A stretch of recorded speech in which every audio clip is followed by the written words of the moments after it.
Okay, got it. Here you go. Awesome. So we're live at the Class 1 for the summit. Business planning essentials, basically, is what we're going to cover today. As I said before, we do have a workbook. Follow along. We're probably going to deviate a little bit from it. And today is May the 4th. So May the 4th be with you. Star Wars fans and geeks out there like myself. 1977, I was 7 years old when Star Wars came out, and I saw it live in the theater, and it transformed my way of thinking about Hollywood. It was an amazing movie. So May the 4th be with you. Today I want to start with, though, an important kind of concept for you guys, and it's off your workbook, but write this stuff down. If there's something I say that's magical and genius, just write it down, because usually I have no idea what I'm going to say sometimes when I go off topic. But I want to start today with a mindset that you should be looking at every day about being in real estate, which is you want to be the source and voice of real estate for all of your contacts. These are your clients and these are your prospects. So write that down. Be the source and voice. Source and voice.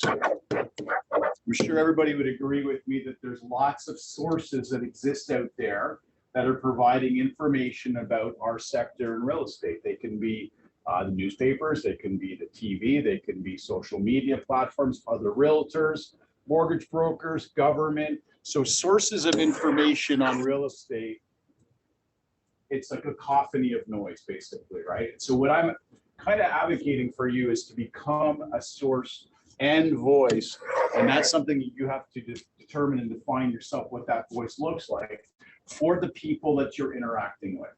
Yesterday was a big day. Yesterday, TREB published its statistics, right? So I printed out, just so for those of you that are not familiar, this is the front page of the TREB Market Watch. Hopefully, everybody refers to and goes to TREB's website when they publish the data, because yesterday, on the news cycle, on all business news channels, all media news channels, social platforms, this was a topic of discussion for real estate because the numbers were very powerful yesterday. And so when you look at them and do a deep dive, you can see that there's been a dramatic pivot and shift in the market. When you look at the front page, they'll tell you what's called the Y over Y, which is year over year statistic. And they're saying that that has dropped by 7.8%, I think is the number. Yeah. They're calling that we dropped in price 7.8%.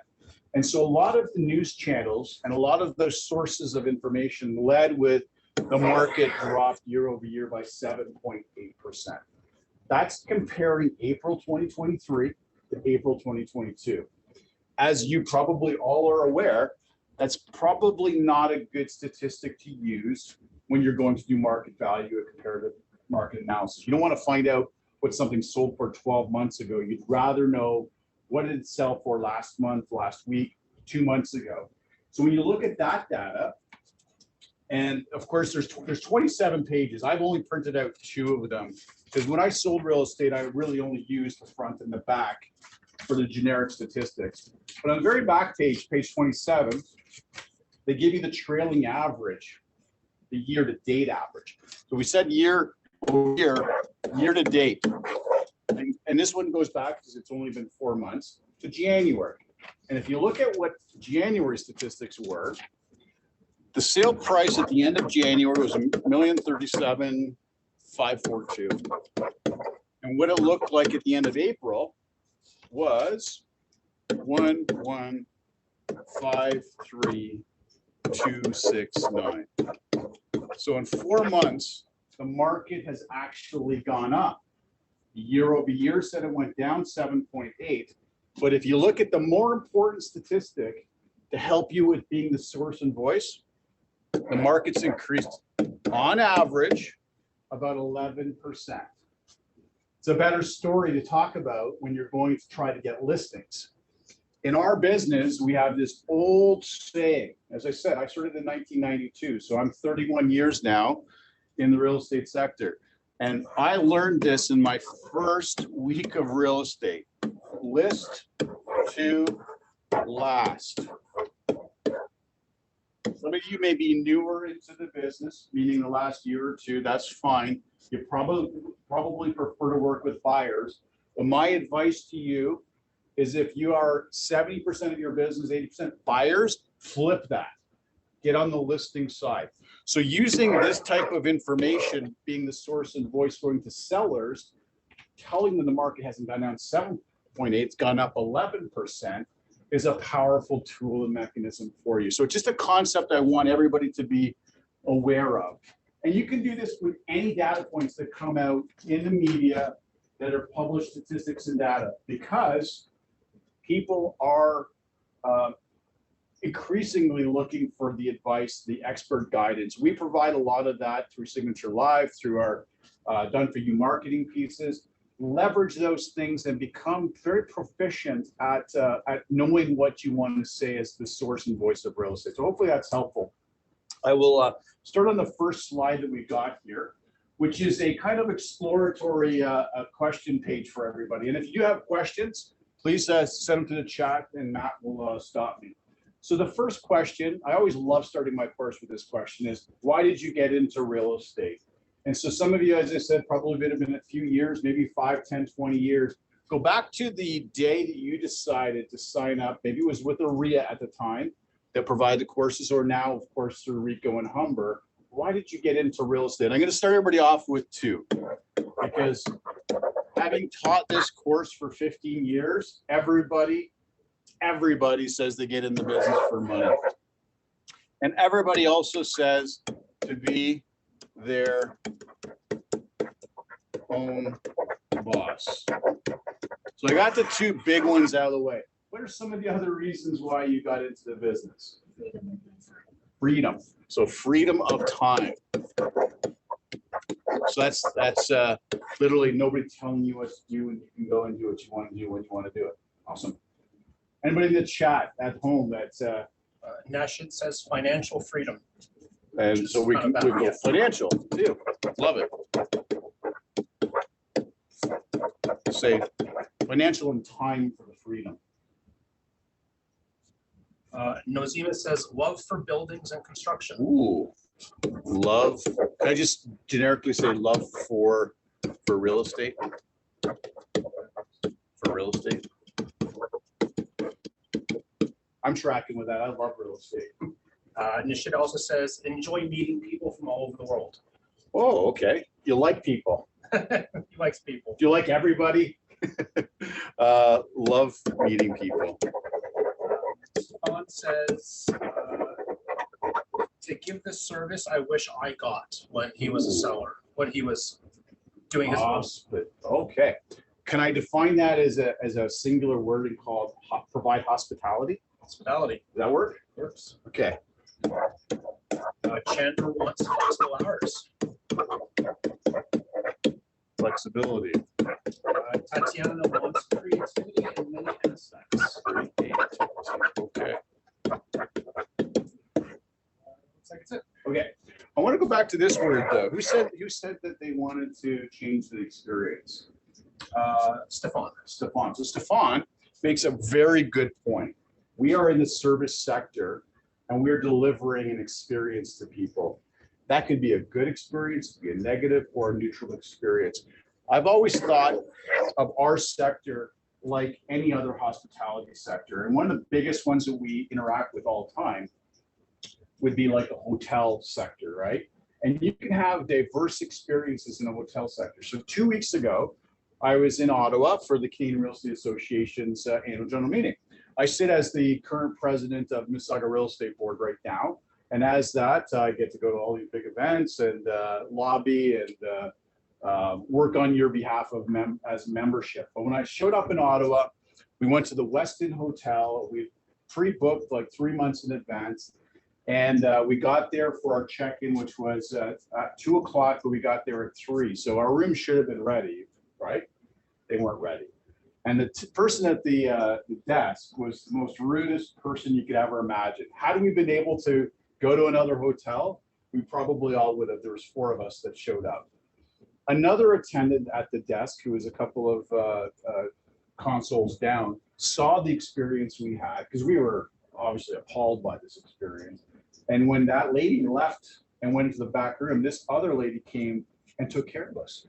Found us 4 rooms that were ready, put us in, gave us a voucher to the restaurant, and gave us a free TV, or not TV, but a free movie or whatever.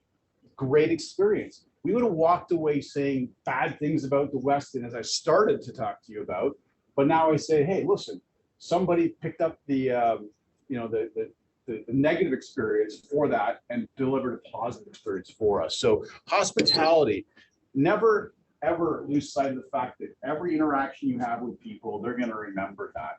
And you're a reflection of the service industry we call real estate. If you give a bad experience, they think everybody in real estate is terrible. So we need to uplift that. Okay, next question. Why do I sell the way I do? And I'm going to break that down for you into 2 quadrants. One is you're going to be a farmer seller, and the other you're going to be a hunter seller. So each and every one of us has one of those 2 or a hybrid of the 2. I will let you know that I was a hybrid of the 2. These are seeds for leads is what I would call it. It's like a farmer seeds his field for a crop. You do the same thing as a farmer salesperson. You're seeding things for future leads. It's a lot of database and relationship is what a farmer does. Like a farmer that's tending and culling his field, you as a farmer salesperson are tending and cultivating the relationship. The hunter, very proactive person. Proactive. These are all about booking appointments. They're constantly on the hunt to book appointments. They are contract focused. So you can see that there's a continuity or a continuum that exists there, right? And being in the extreme of either one of those is probably not a good thing. So I want you to think about what you are doing right now, using that optic and metric to say, am I more of a farmer? Am I more of a hunter? If I'm too extreme on one end of the equation, you're going to want to balance it out because you're going to want to probably fit in somewhere there. That's your target range, not out here and not out there. So each and every one of you have a unique setup in how you're selling. Just kind of figure that out. It's going to help shape how you conduct your business going forward. It's a good mindset exercise. Why doesn't that not want to do? Okay. Yeah. Sorry. Okay, we're like. Next question. What does it feel like to be a client of mine? So what are some of the adjectives that you can think of? I'll use one that I always want my clients to feel appreciated. That I appreciate what they're looking for, that I appreciate that I have their best interest at heart. So what do you think from your client's perspective, that's walking in your client's shoes, that it feels like to be a client of yours? Prioritized. I love that. To a client, you are the only client you have as a realtor, essentially. There's nobody else that you have. It's just them. So being a prioritized client, absolutely. Anybody in the chat have any questions? No, not yet. Nothing? Okay. Would you say, this is a big word people are using right now. Simple word. Would you say that they're happy in their interaction with you? You're going to see a lot of people talking, trainers, about being happy right now because of the last 3 years that we've gone through. It's really put a damper on people's happiness. What else can we say? Yeah. Cared for. Cared for. Cared for.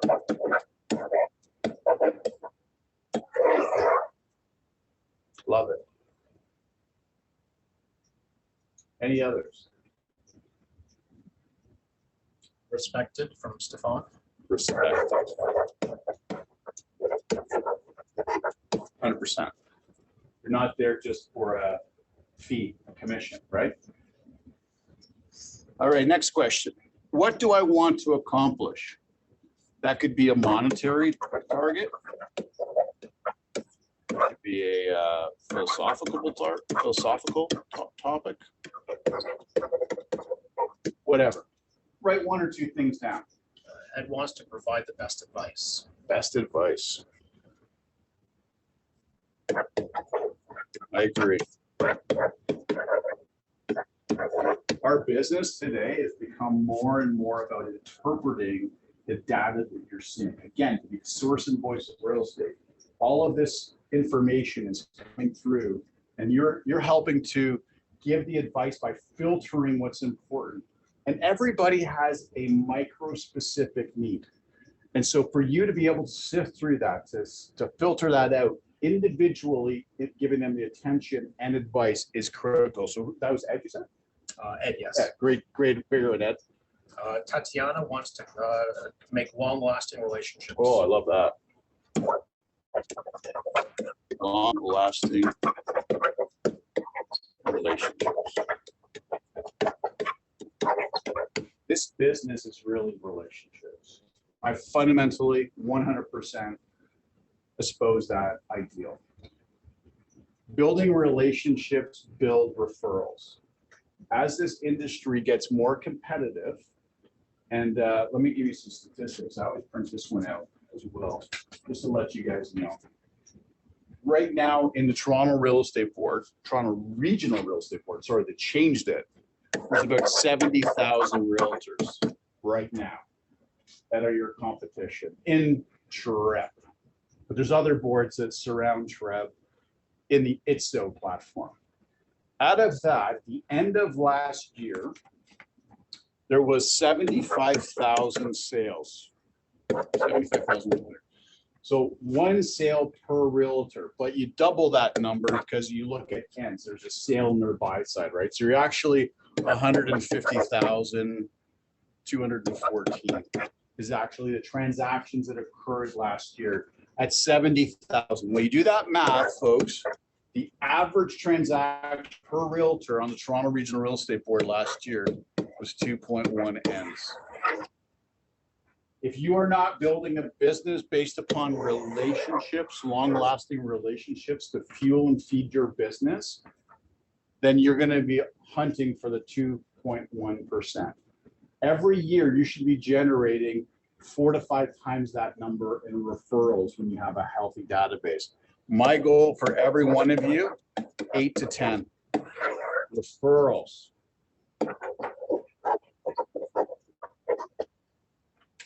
When you know the math and the numbers, it's staggering. When I started in real estate, the average ends were somewhere around 8 to 10 per realtor. I went back as far as I could in the data at TREB, which was 2002. 2002 was 8.54 ends per realtor. That was in 2002. So 21 years later, you're down to this number.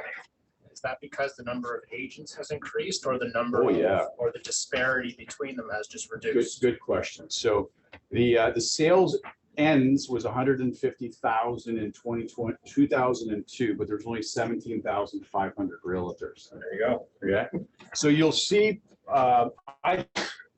as it becomes more difficult, as the rules and regulations get more strict, and part of what I do, by the way, as president of Mississauga, I also do the government relations for Peel Region. So I'm in constant communication with the politicians provincially, working on amendments to REBA 2002, which is now called TRESA. And I can tell you the fines that RECA will be imposing are going to be much more serious, which I'm hoping will cause some of the lower hanging fruit realtors that we have out there to leave the business when they get big fines, right? So this is cool. The other thing too, I will give you what it looks like right now per end. So if you look at currently, total ends sold year to date on TREB, 44,532. So there was 22,266 sales, but there's a buy side, sell side. Right now for the realtor population, that's what the average realtor in TREB has sold year to date, just over a half a transaction. Now, these do not calculate, by the way, leases, and they do not take into consideration commercial real estate. This is traditional resale residential, but kind of staggering and shocking number, right? Our brokerage, I'm proud to say, defies all of the statistics and averages. We're way above all those statistics and averages. We beat the market. When we looked at Trev's stats and published data yesterday, we were way above what the market's publishing on average. So that's kind of cool. What changes can you make in your life today? Here's what I always say about myself, because it's a work in progress for me. I'll share with you. For me, I struggle with this daily, and I'm sure everybody else does. Time management. Because whenever I'm asked, whenever I do courses or whenever I'm talking to people, you know, can you do this? Can you do this? Well, you know, the knee-jerk reaction is I don't have enough time. And so here I am, 31 years in real estate, a broker, a leader in the industry. I still struggle every day with time management. And if you break time down, here's an interesting math exercise for you as well. Let's say that, let's say you sleep for 6 hours. 6 hours of sleep. Some of you may sleep for 8, some of you may sleep for 4. I don't know. We'll just say 6. So that leaves you with 18 hours of awake time. In 18 hours of awake time, if we break that down, that's 1,080 minutes you have every day. So I always think of that too. I go, I don't have enough time. And I try and think, okay, I probably sleep 6 hours, maybe 4 or 5, but I'll go 6. And I say, I don't have enough time in the day. And I go back to look at that and go, how can I not have enough time? Can I not find 20 minutes out of that? Can I not find 60 minutes or 1 hour out of that number? Of course I can. So for me, it always goes back. I got to constantly be working on my time management. So that may be something that you share with me, or you maybe something else. So by putting all this down on paper on the first part of the exercise of the course, it's going to help shape and form how you're going to go forward with, changing your habits. Because here's the other reality. If you don't change the habits you already have right now, you're going to keep on doing the same thing over and over again. And habits do not change in 30 days. They change in about 180. So I'll give you a background too on me education-wise. So I went to university from 89 to 92 and I studied psychology. And I went back to university in 2003, 4 and 5, and did a master's degree in business leadership and psychology. So I'm very much into how people create habits, break habits, and get into a new method, a new form and shape for doing their personal life and their professional life. Everybody thinks 30 days that they're going to change a habit. You know, we do our New Year's resolutions at the end of December. You know, I'm going to exercise, I'm going to do this, I'm going to do that. And we all come out of the gate firing on all cylinders and we make all these great changes.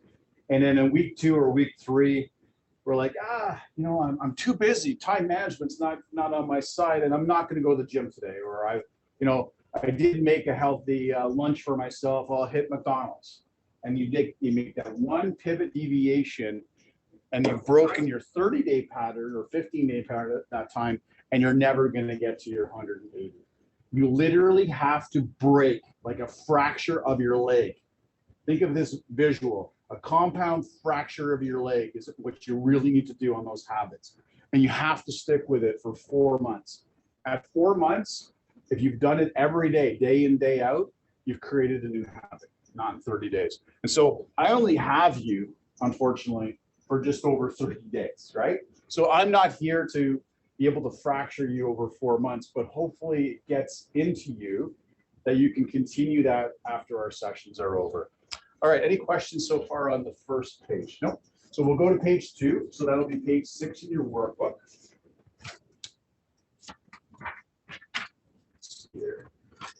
And I do a lot of studies as well. So I've looked into research that's been done by the Canadian Real Estate Association and by NAR.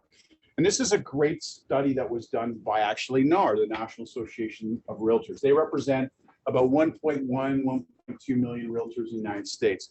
And they examined what it looked like a day in the life of a realtor. What were they doing? 15% of realtors were engaged in some kind of paperwork and chores. 8% in email, social media activities. But here's where, and these are successful realtors that they pulled, by the way. Here's the magic right there. 35% of successful realtors in the United States engaged in some form of prospecting, and 20% engaged in some type of appointment activity. So you got, was that 40 to 55%? 55% of their working day was focused on business generating activities. Okay. Prospecting and appointment booking. Why is that important? Well, you're going to see that in the little kind of questionnaire I'm going to run you through in the next slide. 22% in web searching activities. So what is this all talking about? Well, people have challenges. There's my challenge right there. Time management, maintaining your database, mindset, prospect. These are all the challenges that derail us from doing these types of things. But if you want to use your mind's eye and say, I want to be like the successful realtors I see on TV and the media, brought to you by Signature Live. These are the things that they're doing. Half of their working day is dedicated to real estate activities. Lead generation, being prospecting, and booking appointments. Huge, huge, huge. If you change that one part of your time management, where you change going from maybe 10% of your day to 50% of your day doing these types of activities, well, watch your business grow. Next one. I created this out of my, I did a thesis when I did my master's degree. And so this was created out of the thesis. And it's a little kind of under the hood activity for yourself. And so what we've done here is broken it down into 10 things that you do as a realtor. The top 3 are in green because I believe these to be the most important 3 of the 10. And what I've done is I created a chart for you to look at what the ideal realtor in your mind's eye would rank or score on this test versus you yourself, right? So if we go down the continuum here, number 1 activity, lead generation and prospecting. You'll see this on the next page. I'll give it to you now. This is my mantra about real estate. Every day you wake up unemployed in real estate. Your job, therefore, is to go find somebody who wants to buy, sell, or refer real estate. That's all about the lead generation. So in your mind's eye right now, it could be a realtor we have in our office, could be somebody that you've seen on TV, it could be somebody you've seen their website. The ideal realtor, what do you think they score on a scale of 1 to 10 on lead generation activities? And then what do you think you score on lead generation activities personally? So score up to 100 maximum, right? Booking the appointment. How good are you at booking appointments? This is where the language of our business comes into play. And here's what you need to do. You need to know what to say,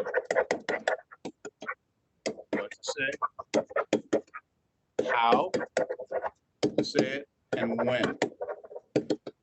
How good are you at doing that when you're booking an appointment? I'll give an example. I'll role play with Matt. Matt has a house that I want to get an appointment booked on Matt's house. And maybe it's a warm lead. So it's not a hot lead, but it's not a cold lead. It's somebody that, you know, was referred to me because they knew them in the office or something. So I'm having a conversation with Matt because the lead already came in by that referral source. But now I want to get in to see Matt's house. So I'll give you a very simple dialogue that made me tens of thousands of dollars during the 90s and early 2000s. And it goes like this. Hey, Matt, this is the closing part of booking appointments. Hey, Matt, if I could show you how I could sell your house for the most amount of money in the least amount of time, would you be interested in meeting with me? So it's called the if I could,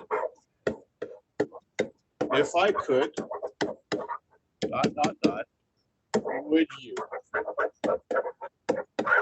This is a closing dialogue for booking appointments, whether it's for a seller or whether it's for a buyer or anything else. If I could, Matt, show you how I could sell your house for the most amount of money in the least amount of time. Would you be interested in hearing more? My guess is Matt's going to say what? Sure. He's going to say sure or yes. There's going to be obstinate people that say no. Saying no to a question like that, though, is probably oxymoronic. Like, it's not going to happen. You're going to get the yes, you're going to get the commitment. So now you have to actually close for the appointment. This is part one of the close for booking appointment. Part two is this. Great, Matt. When would be a good time to meet? Would tonight at 6 or 8 o'clock work better? I need to check with my wife first. So Matt's got to check with his wife first. No problem, Matt. Guess what? I got to check with my wife whenever I do anything too. So let me pencil you in for 8 p.m. And if that needs to change, please give me a call. Right? So Matt pushed back. I wasn't expecting you to push me back, but he pushed me back, and I had a response already. I haven't sold guys since 2006, end of 2006, but I've practiced and memorized every dialogue I ever learned. I could still give them today. I could still go to the street. I wouldn't be as good as our top people right away, but I could get back in the rhythm probably within a month or two. It's all about knowing what to say, when to say it, and how to say it. Okay? So let's do this one more time. Hey, Matt, if I could show you how I could sell your house in the least amount of time, would you be interested in hearing more? Yes. Perfect. Matt, what would be a good time to meet? Would tonight at 8 o'clock or 9 o'clock work better? 8 o'clock. 8 o'clock. Perfect. I've now booked an appointment. So now when you want to measure what you look like versus the ideal realtor, maybe I was your ideal realtor right now for what that looked like. Rank me on a scale of 1 to 10. Rank yourself on how good you are at closing that appointment. Now, you're sitting there here in the audience going, yeah, but Mike, that's not going to work all the time. You're right. It's not going to work all the time. But this is going to work 70 to 80 to 90% of the time. Isn't it? Don't you owe it to yourself to try it, give it a shot, but practice it before you do it, because you don't want to mess it up, right? This is called the sharp angle close. For those of you that want the technical term, if I could, would you, is called a sharp angle close. And then the other one is, well, when would be a good time to meet 6 or 8? It's called the alternative choice close. So you combine two closes to one to get your appointment. Hopefully that's of value to people. There's a brief segue. Tatiana says, as a new agent, finding clients is difficult. A lot of them already have agents that they're comfortable with working. How do you convince them to instead work with you? So I'm not sure I would use the word convincing people to work with you, right? I would more use the provide knowledge and value to people and be a magnet to attract people to you rather than trying to convince somebody, because that is a push-pull kind of relationship. Like, and that's why I say focus on the relationship side of building your business. Focus more on the farmer side, not extreme farmer, but more on the, hey, let's plant the seeds, get the relationships going. Because when you have somebody referring you, the client, it's easier to use your word convince, but more easy for me to attract you. But you have to be out in the field. Like if you're brand new, I was running open houses for the first 5 or 6 years of my career. 5 or 6 years from 1992 to 1998 when I scaled back doing open houses. But from 92 to 98, I was almost every weekend, including in the wintertime, doing open houses.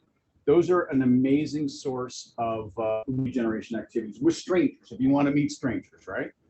People that you already know right now, you got to get out of your comfort zone. You got to kind of check it, in the closet that you're asking for business with friends and family. Because if you can't ask your friends and family for business, then you've got to work on the dialogues, what to say, how to say it, and when to say it. Working with strangers, probably a lot easier to practice those types of dialogues, because if you screw up, then you don't know who they are, they don't know who you are, and do it at open houses. I really would suggest that. We have people here that are doing open houses and generating leads left, right, and center. Buyer leads, but also seller leads. Why? There's a for sale sign on the lawn, and the nosy neighbor that's thinking about selling in 3 or 4 months pops into that open house. I can't tell you how many listings I picked up in my career at an open house. And so you're going to ask yourself, well, Mike, I don't have any listings. I'm brand new. Got it. I didn't have any listings either when I was brand new. So what did I do? I came into the office every day and got to know the people in my office. Now, here's the beauty of your office right here. There's 600 people that are registered to this location. And in Don Mills, there's probably 700. And in downtown, I'm gonna say 150. When I started in my career, the little company I worked for, 42 people, 43 people. But I was there every day. And what was I doing? I was prospecting the agents as much as prospecting for buyers and sellers. Who's ever thought right now in the audience that's listening to what I'm saying that you can prospect your own colleagues and peers in the office? Probably not too many people. There's a gold mine of opportunity, particularly in an office our size and scale, to tap into the leverage of 600 people right here. Because what happens is, what is it, usually Wednesday, Thursdays, Matt? We get the emails that go out from Catherine. Somebody's looking for an open house. Who's ever seen that email go out? Right? You're one of probably 50 people that are trying to reply back as quick as you can to say, I want that open house, because you don't have your own listing, right? Would you agree with it? Okay. Wouldn't it be better that if you already got to the front of the line and that never went out to our network, that realtor actually called you directly and said, hey, Mike, you know, I'm double booked. I got 2 listings. I can only be one place at one time. Can you take that for me? Rather than them calling Catherine or Mary or Matt to put that message out there. Folks, you're missing a golden opportunity of lead generation prospecting right here in this own office. Okay, so that was booking appointment. Signing the contract. How good are you at actually getting pen to paper? On the listing side, we call it the listing agreement. On the buying side, we call it the buyer representation agreement. How good are you at closing for that?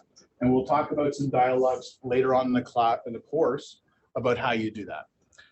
Number 4, developing a plan for the client. This is something that I don't see too many realtors doing. I did it as part of my business where I would give them a plan. Day zero, right? All the way up to day 120. And all points in between. Matt, did you send out the package to everybody? Okay. So in that package, there was 180 something things that realtors do package. Okay. So if you're wondering, like, what do you do day 0 to day 120 with a buyer or seller? Refer to that list and take out some of those points. You probably have your own as well, and create a plan. So day 1, if I have a listing, or day 0, what are some of the things that I could do day 0, day 1 when I take a listing? Let's put up a for sale sign. Would everybody agree? That'd be a good day 1 thing to do. It's called the critical role handout. Thank you. And it was included in the package of documentation. Okay, so refer to this thing called the critical role of realtors to help you fill out this plan. And why am I suggesting you do this for your business? Because most people that you're working with actually have a job that they go to where they have, you know, from their managers and their leaders, they have a task of things to do. You're giving your clients a window into the tasks and things that you're going to be doing in the business for them. Does that make sense? Okay. Use that list. You probably have your own. Create a plan. So if you're sitting there right now going, I don't have anything like that, when you're scaling and giving yourself a grade, it might not be a high grade. But if you're thinking of the ideal realtor, maybe the ideal realtor that does that, you're going to give them an 8 or 9. Okay. Taking control. If you're not the voice and source of information, if you're not continually improving your knowledge base, you will lose control in every situation you're in with a buyer, seller, and prospect. Would everybody agree with that statement? Perfect. So right now, in your mind's eye, think the last 5 clients, prospects you've dealt with, who's been in control of that conversation and that relationship, you or them? And in your mind's eye, what's the ideal realtor doing as far as taking control? I'll give you an analogy. Matt's my doctor, okay? Well, last night before I went to see Matt right now, I went onto the internet, WebMD, and I diagnosed myself. I got I got a brain tumor, Arnold Schwarzenegger brain tumor, multiple tumor.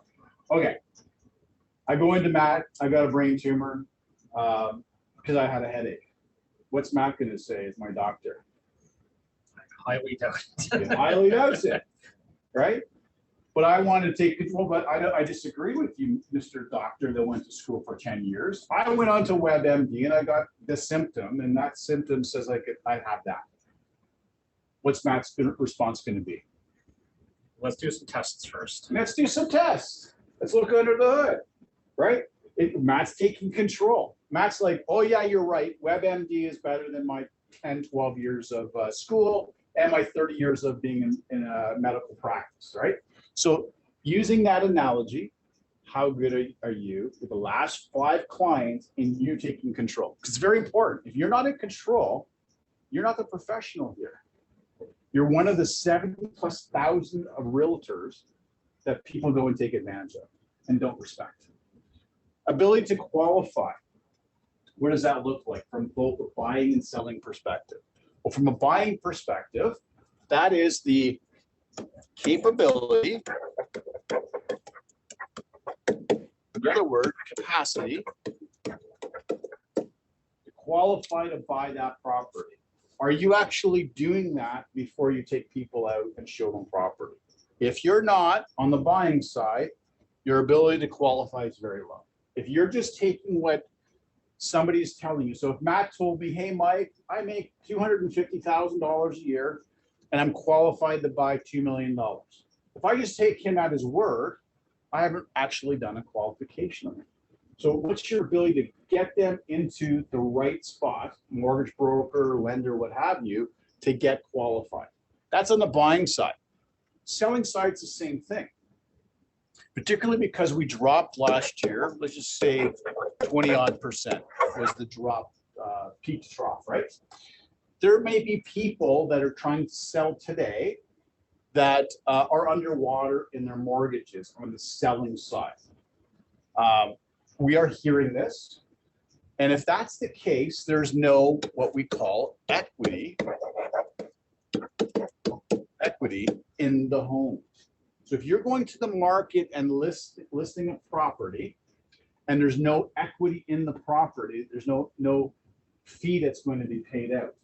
Not only to you that's going to do all the work listing and doing all that homework, but to the cooperating broker that by putting it on MLS, you've made a contract with the entire market that you're going to pay them 2.5%. So how good are you at qualifying buyers and sellers? Again, you and the ideal realtor. Is there any questions there? Nishid says he tries to do pre-approval before showing any properties. Perfect. Yeah. Anything you can do where you outsource it to a third-party lender, mortgage broker, or right into the branch to get a pre-approval, very important. Now, when you're doing that, find out what that pre-approval looks like though too, because some lenders have different variations and definition of what a pre-approval is. Some lenders do what the example I gave you. Matt tells them they make $250,000 and they don't verify that Matt makes $250,000. So find out what that pre-approval looks like. Did they actually look at a notice of assessment? Everybody knows what a notice of assessment is, right? We get that from the government every year. Let's see what a T4 looks like. Let's see what our pay stub looks like. Those types of things can help formulate what that capacity and capability to buy looks like. Ability to persuade. This is where the dialoguing of real estate comes into place, knowing what to say, how to say it, and when to say it. How good are you at persuading people? Or how good are they at persuading you? There's actually an exchange that's happening. There's a sales process going between you and your prospect. Who's the better salesperson, them or you, right? Number 8, effectively negotiate price and closing. When you look at any survey that's done by Canadian Real Estate Association, CREA, and National Association of Real Estate, NAR in the States, in the top 3 of every study I've ever read over 20, 30 years, this all negotiation comes in the top 3. It's never slid out of the top 3. Sometimes it's number 1, 2, 3, never out of the top 3. So if that's what the consumer and prospects are looking for, how good are you at doing that? And these are the two biggest things, right? Price, closing, and actually add the word terms, negotiating terms, right? Conditions, things like that, right? Gender's been getting more and more clients that want to negotiate cash back Okay. because the markets, as he says, has been spoiling them. How would you handle clients that want? How would you negotiate? Like probably against that, I'm assuming. That's a topic on its own that we're going to actually do, effective negotiating strategies. So rather than spend 2 hours answering that, we're going to do 2 hours on answering that for you. So listen, I don't not acknowledge the change that's occurred in the pressure, downward pressure right now in fees. I will also, though, acknowledge that the upward numbers we're talking about are significantly higher than I ever earned. So for instance, an average sale price when I stopped selling in 2006 would have been 400,000, 350, 400,000. And if you got 2.5% of 400,000 back in those days, where you had to show 30 or 40 properties before you got a sale, if you use those numbers and then adjust for inflation, today's numbers, even in the, and I'm not advocating 100% at all that you cash back to anybody, but even if you did, you're still inflation adjusted far better than we were, 20 years ago, 15 years ago. But we will cover this in a specific course on negotiating. Trust me, it's my last course. I just double checked it. Yeah, no, that's how important it is to me. And I'm going to share with you my system, because that started to occur in my last couple of years in the business, this real downward pressure on the fees. Because when I first started, it was like 6% was a very common total fee. Then it went down to 5.5, then to 5 when I was leaving the business. But some people were actually going 4 at that point. So 2.5 plus 1.5, right? So I created my own platform on fees, which you'll see in that course. I'll explain to you how that all works. Okay. And then the last two, client service short term is number 9, and client service medium term and long term is number 10. So I'm going to say right out of the gate, you probably are going to call your ideal realtor a 10, and I'm going to tell you that you yourself are probably a 10 as well on the short term. Because as an observer of behavior, I do that all the time. I'm always amazed at how great you guys are in the client service relationship in the short term. What is the short term? That's right now I have Matt on the hook to buy or sell real estate. My observations of your behavior, you guys are knocking it out of the park. Perfect. Here's where you guys, generically, and gals, I think drop the ball. It's the medium and long term. Medium, long term means you're now 3 months to 6 months post closing. Okay. So post close, 3 months and onwards. I know there's people sitting listening that probably are going, yeah, I've got clients that I sold 4 years ago, 3 years ago, 2 years ago, 10 years ago that I haven't been in contact with for months or years. And you're thinking, there's no way I can go back to them because I'm going to be embarrassed. And when I first heard about this concept myself about 20 years ago, I was in that boat too. I had people that I had not stayed in touch with in the medium and long term. So this is looking at how are you staying connected to your database of relationships in the medium and long term. So you knocked it out of the park short term. How are you doing medium and long term? And this is where the leverage for your business occurs. Because when in short term you delivered excellent hospitality and service, you got to keep giving excellent hospitality and service to people. You should be connecting. This is what I did every year, 18 to 24 times. It was my goal to connect with my relationship database. And I call it a relationship database, not a sterile word database. These are people that I know their kids' names, their pets' names, their anniversaries, their birthdays. That's how intimate I am with those people. And I tried every year to make sure that I connected with my database 18 to 24 times. I advocate you try the same. There's trainers out there right now that tell you should be doing it 30 to 36 times. When I sold, there was not the type of technology that you have today to do that type of delivery. There is today. So if you wanted to try and stretch to 30 to 36, by all means, give it a shot. But I did 18 to 24. And mine, by the way, were in person or by phone most of the time. Email, text, not happening. It's you have a question to accept. It's not about the quantity of people you have in the database. It's about the quality. We're going to go through an exercise today about how you quantify and segment your database of relationships. Okay, I'm going to explain what that looks like. But whenever I hear people going, well, I got 800 people in my database, I want to know, do you know everybody's name, first name, their kids' names, their birthdays, their anniversary? If you don't know those names, you don't have 800 quality people in that database. Take the 800 and bring it down to 50, bring it down to 30. 30 people that are your walking, talking billboards for you.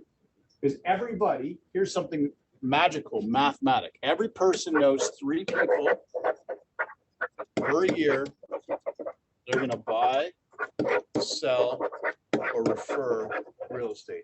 If you have a database, folks, and you only have 20 people in your database, but these are people, as I said before, that are walking, talking billboards for you and your business, that's 60 lead generation opportunities you're going to have from 20 people that are amazing quality people in your database. This is one of the biggest mistakes realtors do. They think it's all about size, quantity. It's not at all. Do the math on 50. If you have 50 walking, talking billboards in your database, that's potentially 150 leads you're generating. Would that keep you busy? I'm not saying you're going to do 150 sales. Like, let's get that out of it. But at 150, let's say you converted 10% of that. 10% of 150 opportunities is 15 sales. Well, let me just go to the Toronto Real Estate Board here and tell you that the average sale price was $1,153,000 last month. Multiply 15, sorry, do 2.5% of that, multiply that by 15. And that's the kind of income you can generate by referral inside a database of quality people. Who was that? Who had asked about the commission cutting and rebates, by the way? Chandler. So Chandler, when people know you, like you, and trust you, and you have a relationship with them, it's a lot more difficult for them even to ask you for a rebate and to give back money because you're providing valuable service and high quality service to them, right? You're not going to go to Mercedes-Benz and say, yeah, the AMJ Mercedes here is great, but I want a rebate on that. I want you to sell that to me like it's a Toyota Camry, which is still a great car. It's not an AMJ Mercedes, right? You guys are AMJ Mercedes. You guys are first class on an airline. You're not standby. You're not coach. You're first class. You're first class is not giving back rebates on the airline. Would you agree with that? Don't be the first class realtor that's giving back a rebate. You build the value, build the knowledge, the source of voice of real estate. It's all a building process. You got me for 5 weeks. I'm only here to really change your mindset, get that needle pointed in a different direction, and you got to take it. You guys got to take it and invest the time, energy, and effort in making the change in your business. And it will change, but stay with it. Okay, so now you should have your own score, which is your own private score. What is that? Right, with the thing. Yeah. There we go. We don't need to know what your scores are, but it's a good assessment tool for you. As I said, I actually developed a 150-point questionnaire when I did my thesis, but I've distilled it down to 10. And this is a good roadmap for you guys to use, right? Next slide. What is your job? I've already said this. Your job of a realtor, and this will be on page 7 at the top, and where the red letters are, or red words are, is where you fill in the blanks. So every day in the business of real estate, you wake up unemployed. The job, therefore, of a realtor is to generate leads. We've talked about that. If you're not doing this, folks, you don't have a real estate business. Plain and simple. Here's the analogy I love to use. I buy and sell my own stocks, and my favorite company I buy and sell is Barrick Gold. So this is a great analogy when I look at it. So if you look at a mining company like Barrick Gold or Yamana or any of the big ones, what they need to do as a mining company is to find gold and diamonds. They need to excavate a lot of rock before they hit what they call pay dirt. So you think about all of the effort and energy and money and resources they expend going through rock. In our business, the rock are people that are not bona fide buyers and sellers. Here's a word for you to write down. Bona fide.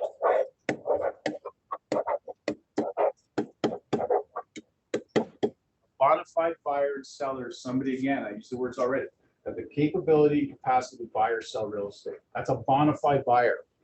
If they're not bona fide, in this analogy, they're rock. The best thing you can do with the rock, it's what Barrick does, is what? They discard it. It's gone.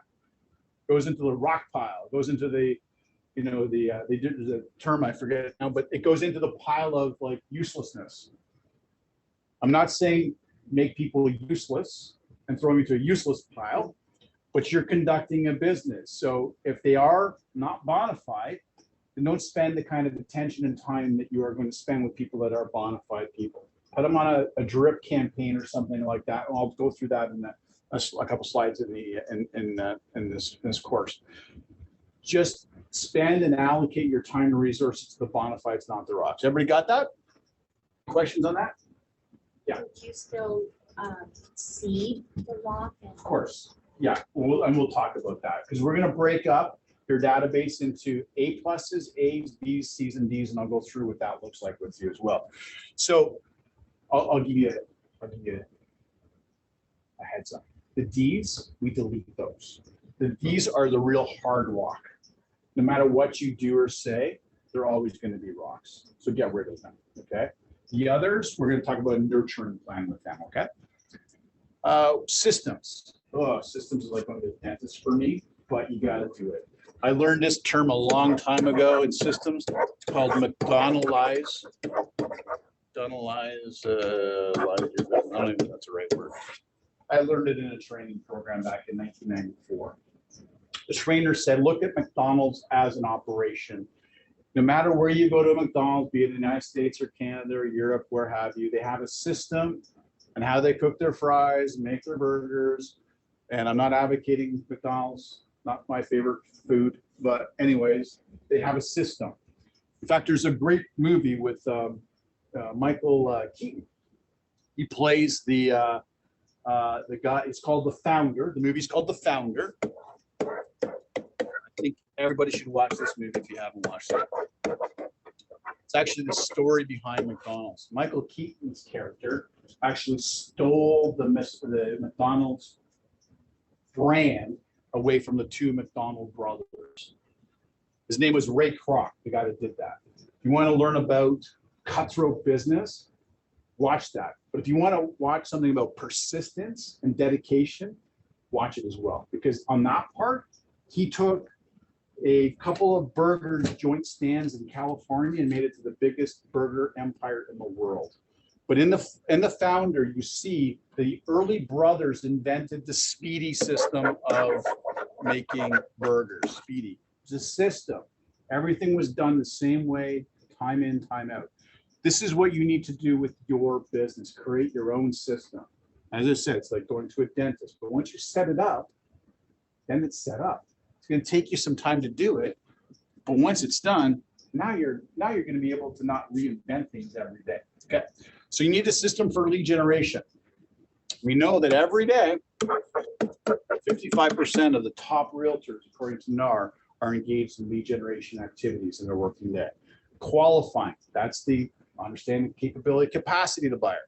Showing property. Well, if you're working with a lot of buyers and you're not a team, You're gonna have to figure out how you're gonna allocate your time and resources to showing property. Are you gonna have them in your car with you? Or are you gonna have them meet with you at the property? These are types of things you wanna create your system with. I will share with you in the beginning part of my business, I had people in the car, driving them here and there. Near the mid part of my career, I stopped doing that. I had people meet me at the property because I got very busy and I didn't have the opportunity to be, escorting people around all the time. I went from appointment to appointment to appointment. Your choice. You create your own system. You don't have to copy what I do. Whatever you guys, find to be the best, most convenient way for your business, do it. For me, got really busy. And then I transitioned to more listings than I did buyers. Then I was actually referring buyers out to other realtors for a referral fee. I was multiplying myself. Maintaining contact. This is the part that we're talking about, the medium and long-term relationship. Do you have a system in place for reaching out to people to go and, we call them in our business. I learned this back in 1993 from Tom Hopkins, and now Brian Buffini talks about it. Called pop-ups. Popping by your database of relationships, visiting them. Right now, and I learned this, everything that we learn in the business, we've heard it from somewhere else, right? So I learned this one back in probably 2001 or so. You can get these, because we're coming into barbecue season, right? It's the summer's coming, people are barbecuing. You can get these things from the grocery store that are a package of ketchup, mustard, and a relish. You've never seen these tri-packs. They come in a package. So I learned this little dialogue, call it, about doing a pop by going and buying this like $4 or $5 package, probably is what it costs now. There's like this smaller container. Hey Matt, just driving by the neighborhood, wanted to drop by and catch up with you. Because not every other realtor cuts the mustard like me, and I relish the relationship I have. That was the little dialogue that we got taught. You're laughing, I'm probably you're laughing at home. Try it. Why not? Anybody that likes barbecuing appreciates getting ketchup, mustard, and relish. Trust me. I used to go and buy, Costco's the greatest place to do this. I'd go buy like 30 of these things, 40 of these things, and put them in my trunk. My trunk was full of pop-by gifts. This was one set of pop-by gifts. Right now, too, I used to have tulip bulbs or flower seeds to give to my people. Here you go. Want to help beautify your property, Matt? Here's some seeds. Here's some tulip bulbs. They're not going to come up till next year or the fall, whatever. Here you go. Plant them, right? Give them away. There's something of value to it. It's not like a magnet that's going to go on a fridge with the 10 other realtor magnets that are out there. Give them something that they're going to remember. This is something they'll remember, right? Put your sticker on the ketchup bottle, the relish bottle, the mustard bottle, right? Put your sticker on it, whatever. They plant it every year that blooms up. I have to this day, and I stopped selling in 2006, past clients, because I don't sell anymore, calling me or sending me pictures, Mike, that the tulips are still blooming, right? Amazing feeling. Okay. Chandler would like to know, at this time in your business, do you been working with a team, by yourself? Never, ever worked with a team. I had a partnership arrangement for a part of my business, which was in the referral side of the business. So in 2002, I invested heavily in the Royal LePage network across Canada. Back then, I bet you the population would have been around 8,000-9,000 realtors in Canada for Royal LePage. So I started going to the conferences. I started going to Royal LePage events. And she got into real estate because I sold her brother a house, her brother and sister-in-law. And her brother said, "Oh, my sister's thinking about getting into real estate. Can you give her some pointers and stuff?" So I talked to her, and she decided she's going to get into real estate. When she got her license, she came to work at our company, and I kind of mentored her, right? But never in a team. But when I looked at doing this marketing across the country, I thought, her name is Juan. Juan and I, being a guy and a girl, would be a good kind of team in that sense, or partnership to market to people across the the country, from Newfoundland to British Columbia, all points in between. And so for 2004 to 6, when I left the business, we did all of our marketing for that. But outside of that, I never had a team. Today, Chandler, I probably would have a team, just because the amount of business that I would be generating right now, I would have a team. Because I didn't have the capacity to deal with all the buyers back in the last 6, 7 years of my career. I referred a lot of that business out. Right? Team building is, I've seen that in the last 7, 8 years evolve to a very high degree right now. And if you're busy in the business of real estate, you owe it to yourself to explore that as an option. It's a multiplier effect. You're multiplying who you are, but you got to be careful about who you're going to pick too, right? Because that was always my fear. I referred buyers that I didn't know that came in through like a signed call or for ads in the paper I had or magazines.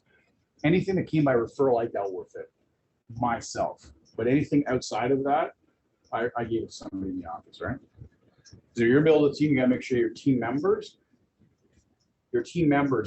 got to act like owners of that business that you're running, not renters. So think of a renter in a house. There's no pride. There's no appreciation for the property, right? There's no pride of ownership. You're a renter. If you're going to build a team, make sure there's pride of ownership from your team members, because they're a reflection of you when they're dealing with your referrals, okay? Hopefully I answered the question. Next one, source of sphere of influence and relationship. This is where I mastered my business in this sector. This is the relationship side. So you create the list, divide the list into appropriate groups, A+, A, B, C, and Ds, qualify the list, develop consistency and habits. We talked about that to maintain and grow, develop systems to maintain and grow. What is your sphere of influence? This happened to be mine in my career. Ask the question yourself, what do you like to do? What are your hobbies? What do you volunteer at? Where do you spend your money, right? Do you play hockey? Are you a runner? Do you belong to a knitting group? Do you go to the gym? Like there's hundreds, if not thousands of things you can be doing. So let's go to the number 1, create the list. This is where you take the list of everybody you know and you go throw up against the wall. So now you got 1,000 names up against the wall. Now you go and sort that list, because you don't want 1,000 names. We talked about that. We don't want quantity, we want quality. So you're going to have probably a lot of those right away out of the 1,000. D stands for delete those people. They go into the garbage, trash. Okay. Bye-bye. You don't want to work with those folks. The C's, they may use you, is my definition for what a C is. They may use you. I'm not going to say it's a 50-50 maybe. It's like 20-25% may use you. So you have an option. You can treat them as a D and get rid of them, or you can do what I did. They went on a drift campaign.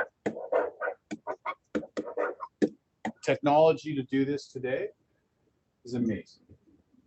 15 years ago, we had programs for it, but not to the quality and extent they are today.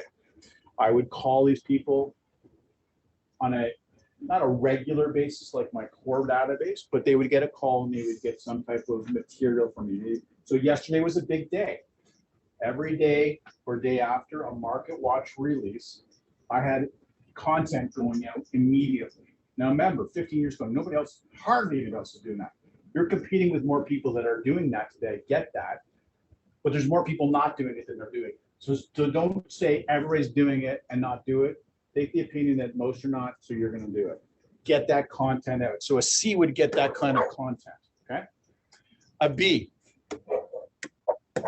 most likely use you. That's 50% or better. A B, however, has to be constantly nurtured. And if we're going to go and use our farmer analogy, watering, weeding. You're going to spend a lot of time and effort on these people to get them to where you don't want them to be. This is a very critical choice, though, now you make in your business. Do you now take a lot of your time resources into trying to convert these people up the ladder to A and A pluses? If you're newer in the business, I advocate you do that. So if you don't have let's call it 3 to 5 referrals coming in every month right now. If you have that right now, back off the time you're going to put in those people, even though they're likely to use you, right? Back that off.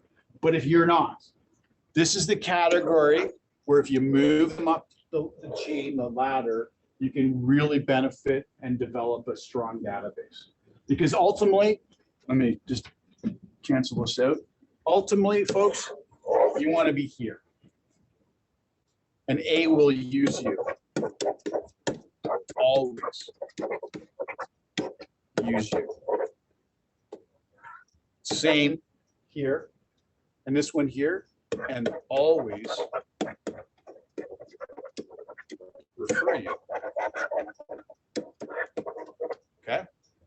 An A will always use you, and an A+ will always use you and always refer you.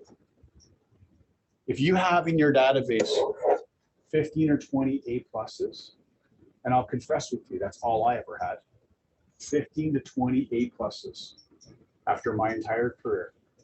And those people were churning out to me 3 to 5 referrals from that group every month. Not bad, right? I didn't close on all those. I was a Diamond Award winner on my own, not a Chairman's Club, because everybody's a team on Chairman's Club essentially. But I was a Diamond Award winner, which would have been back in those days over, I think, 350 or 360 back in 2005, 6. So that kind of money today is 7-figure salary, right?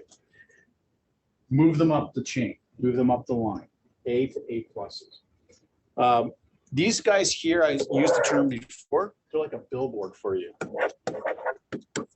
Billboard. So in the A+'s mind, no matter where they are, it could be at their office, sitting in their credenza or whatever, and they hear somebody talk about real estate. An A+ person in your database is going to go out of their way, get up out of their chair, and go and talk to Matt, who you heard was talking about thinking about buying real estate. And Matt, he's going to go sell Matt on calling me and using me. That's your advocate. That's a walking, talking billboard. Take 20 of those people, 50 of those people in your database, you have an amazing career. At $25,000, the average fee is right now. Do 10 of those, that's $250,000. Like, hello. Most realtors are chasing, unfortunately, the low-hanging fruit, the 5, 10, 20% of the business from the strangers that want to do what Chandler talked about, which is get a rebate from you. That's all they want, a rebate, because there's no value, no relationship. Matt got sold on me from a past client because he's an A+ client. I know probably a lot of you are thinking, yeah, but Mike, it's different. It's not different. I've taught this course for 15 years. We have people walking these halls that make 7 figures that have learned that been taught by me that do this kind of thing in their business. These are people that are Chairman's Club. These are people that are, I think it's called Red Diamond or executives. I don't even know what the awards are anymore. I never cared about awards. The only thing I cared about was being #1 with my clients and my customers. That's all I cared about. #1 there, everything else takes care of itself. So it's actually not true that it's different, because relationships are not different. They're the same. They're even more powerful to have today. Qualify the list. Before we go, Sure. Nikki wants just a quick advice on how you would transition a B client to an A client. So a B client, as I said before, if you're already getting multiple referrals coming into your business, then I would actually advise you to not invest as much time in doing that conversion, right? Because your focus is on the A's and the A+. But if your business is not generating the referrals right now, how do you do it? Those are face-to-faces. Those are phone calls, emails and texts get lost. They're impersonal. I'm not saying don't do that. Maybe you send the report by email, right? Like we do a market report, and then you follow up with a phone call, or you follow up in person with the B, right? Or your A's and A+. But it's all about contact. It's part of my 6 C's of real estate. Actually, you can see that in another slide here. Contact and connectivity. If you have the time and resources to focus in on these B type of people, and you don't have this path of referral business coming, do all those types of things. 18 to 24 times is what you want to connect with that database with, okay? Yeah, hope I answered the question. What's that? We can take a break. Let me just finish the last two things. We can take a break for 10 minutes. I usually actually go right through, I guess, but we can take a break. That's fine. Consistency, yeah, we talked about that. Systems, we talked about that. Sphere of influence. All of my business came out of the hockey and baseball community in Brampton. So I had every year I coached teams, sponsored teams, was on the executive. So every year I was introduced to 18 new hockey families, 18 new baseball families, 18 new inline hockey families. They all didn't choose me as to be a realtor. You know, a few of them did, and every year it compounded. All the while, open house. Open house. And believe it or not, the dreaded door knocking. Likes to door knock. We have a realtor in the office here. I won't name him. It's been with us for 4 years, 4.5 years. And the bulk of his business is generated by door knocking. He's a 7-figure realtor by himself. Did $1.2 million last year. His first 2 to 3 years, heavy door knocking.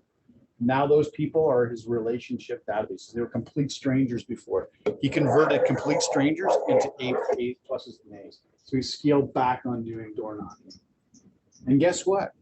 He had a simple dialogue. I should actually bring him in here sometimes to teach people just on techniques of door knocking. And it's not about a push system of knocking, right? Like knocking on the door. Hi, you want to buy something? You want to sell your house? Want to sell your house? Oh, did it? He never did any of that. He would go in. Here's the dialogue that he shared with a lot of our realtors. He'd knock on the door. Matt would open the door. And he'd have a piece of paper. He'd go, "Oh, hey, Matt, it's Mike Kennelly from Royal Basic, just letting you know that the house down the street sold for blah, blah, blah." And he'd stop. Some people would say, "Okay, so what? Who cares?" "Oh, I just wanted to let you know." And he would turn and walk away. Never give his business card, didn't give a flyer. He's just, "No problem, just letting you know in case you didn't know." Make a note. Matt answered the door. I told him. Shows back up 2 months later. Knock, knock, knock. "Hey, Matt, it's Mike Kennelly from Royal Estate Signature. Just want to let you know the house down the street sold for blah, blah, blah." Did I see you before? Some of the reactions. Others was like, "So what? Who cares? Okay, bye-bye." Makes a note of what happened. He did that consistently to the point that even Matt that said, "I don't care," the Matt of the world were like, "Oh, really? Well, I was thinking about selling. You've been at my door now for 6 or 8 months. You weren't pushing cards on me or flyers on me that go in my recycling box. When would be a good time for you to come over and give me a price for my house?" This guy built his business on that dialogue, not giving flyers, business cards, but going and, "Hey, just want to let you know, Matt, the house down the street sold for $1.2 million. Let Matt answer." That was his dialogue. No great secret. It's a $1 million producer by himself today. What do you like to do and where do you spend your money? These are personal questions figured out. We'll take a break for about 10 minutes. Okay, want to cancel the recorder? Shall we? That cause problems.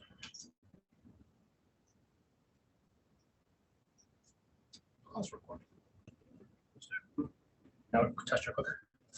Okay. Yep, you're good to go. Awesome. Welcome back, everybody. First time I've actually taken a break. All years I teach this class. Thanks for doing that. Actually, I think I might incorporate that going forward. Here's the next slide, which is Sphere of Influence. This should be on, I believe, page 9, the top of page 9.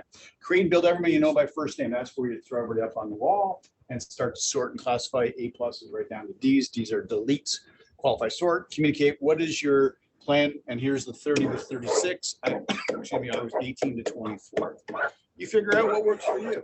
Maybe 18 to 24 works for you. Maybe 30 36 works for you, or somewhere in between. Good call. Next slide. Sorry, that was me. Go ahead. Oh, yeah.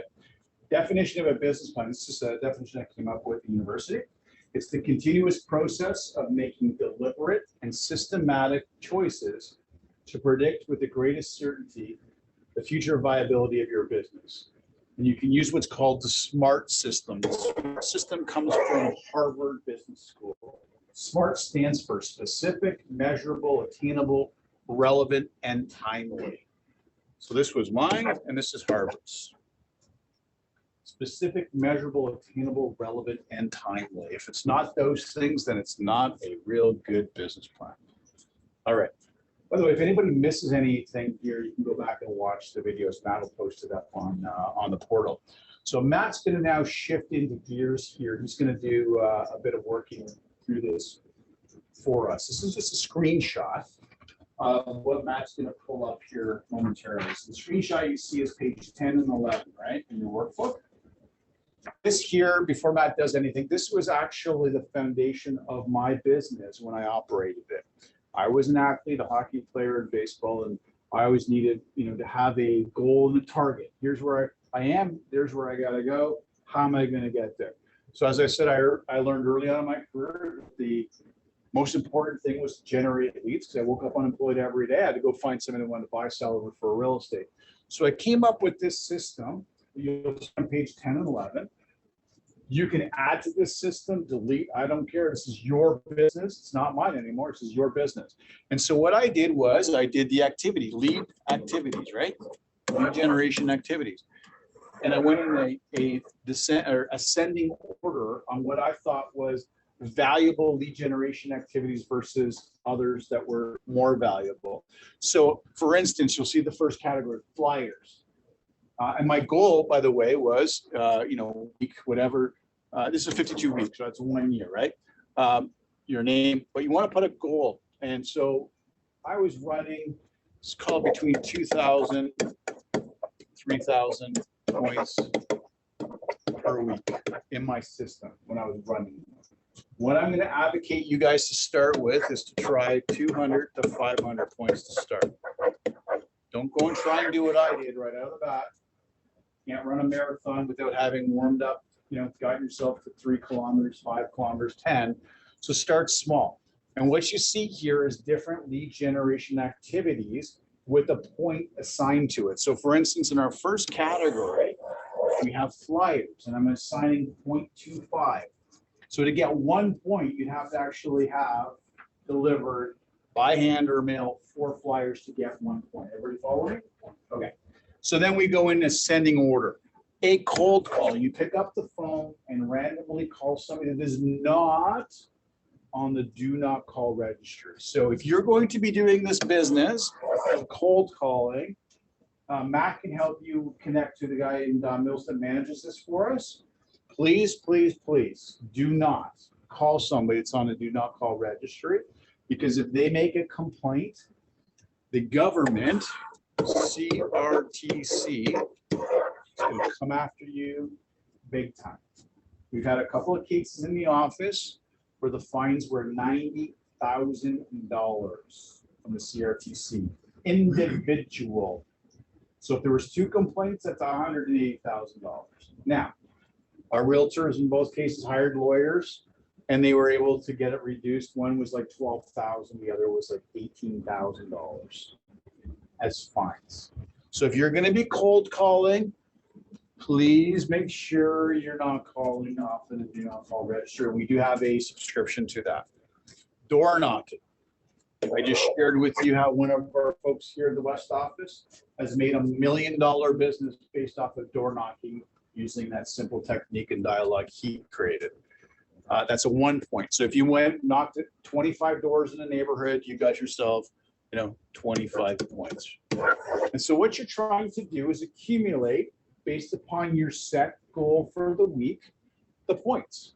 You pick out where you want to go. Some people love door knocking, cold calling. That's great. Focus in on that. Do that. Others maybe don't like to do that. Others may want to do, an open house like I did. If I get a contact at the open house that I can work with, well, that's 2 points I got for myself. Love it, right? There's things here that maybe are not on the list of what you're currently doing. If that's the case, and Matt will be able to, are you going to pull up the Excel file here? I am. I'm just answering the do not call us questions that are coming in. Oh, okay. People are scared of the $12,000 and $18,000 fines, eh? We have a third one actually that I'm dealing with right now, CRTC case. So stay tuned on what that one looks like. That could be challenging. Sorry. So yeah, I'll go to the Excel sheet now. My ping to, okay. Well, that was you. That was me. Yeah. Oh, okay. So Matt's bringing up the file that he sent to everybody Yeah. in the pre-package. I called this the Summit Task List template. That's the Excel file. Okay. And it looks just like this one. It's blank. And you've got the list of tasks on the left with the associated point distribution that Mike has assigned to them. And it actually goes quite far, you know, right up to your 250 points. Some of those aren't quite hard. You mean you've got to buy a park bench advertisement, or, you know, sponsor a team like Mike probably did for his hockey. Right? Multiple times, yeah. So essentially you're just putting your name in and giving yourself a start date, and then telling yourself your point goal. And you said 500? 250 to I said 500? 250 to 500 to start. I mean, if you want to go higher and you're being authentic about what you're actually doing, because ultimately this is not something I'm taking up as like homework for you guys, right? I mean, this is your business. I'm not your mom or dad.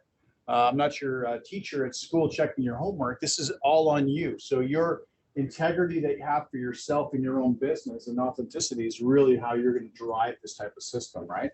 If you don't take it seriously and you know don't want to create a new set of habits, because these are going to create habits in your business every day.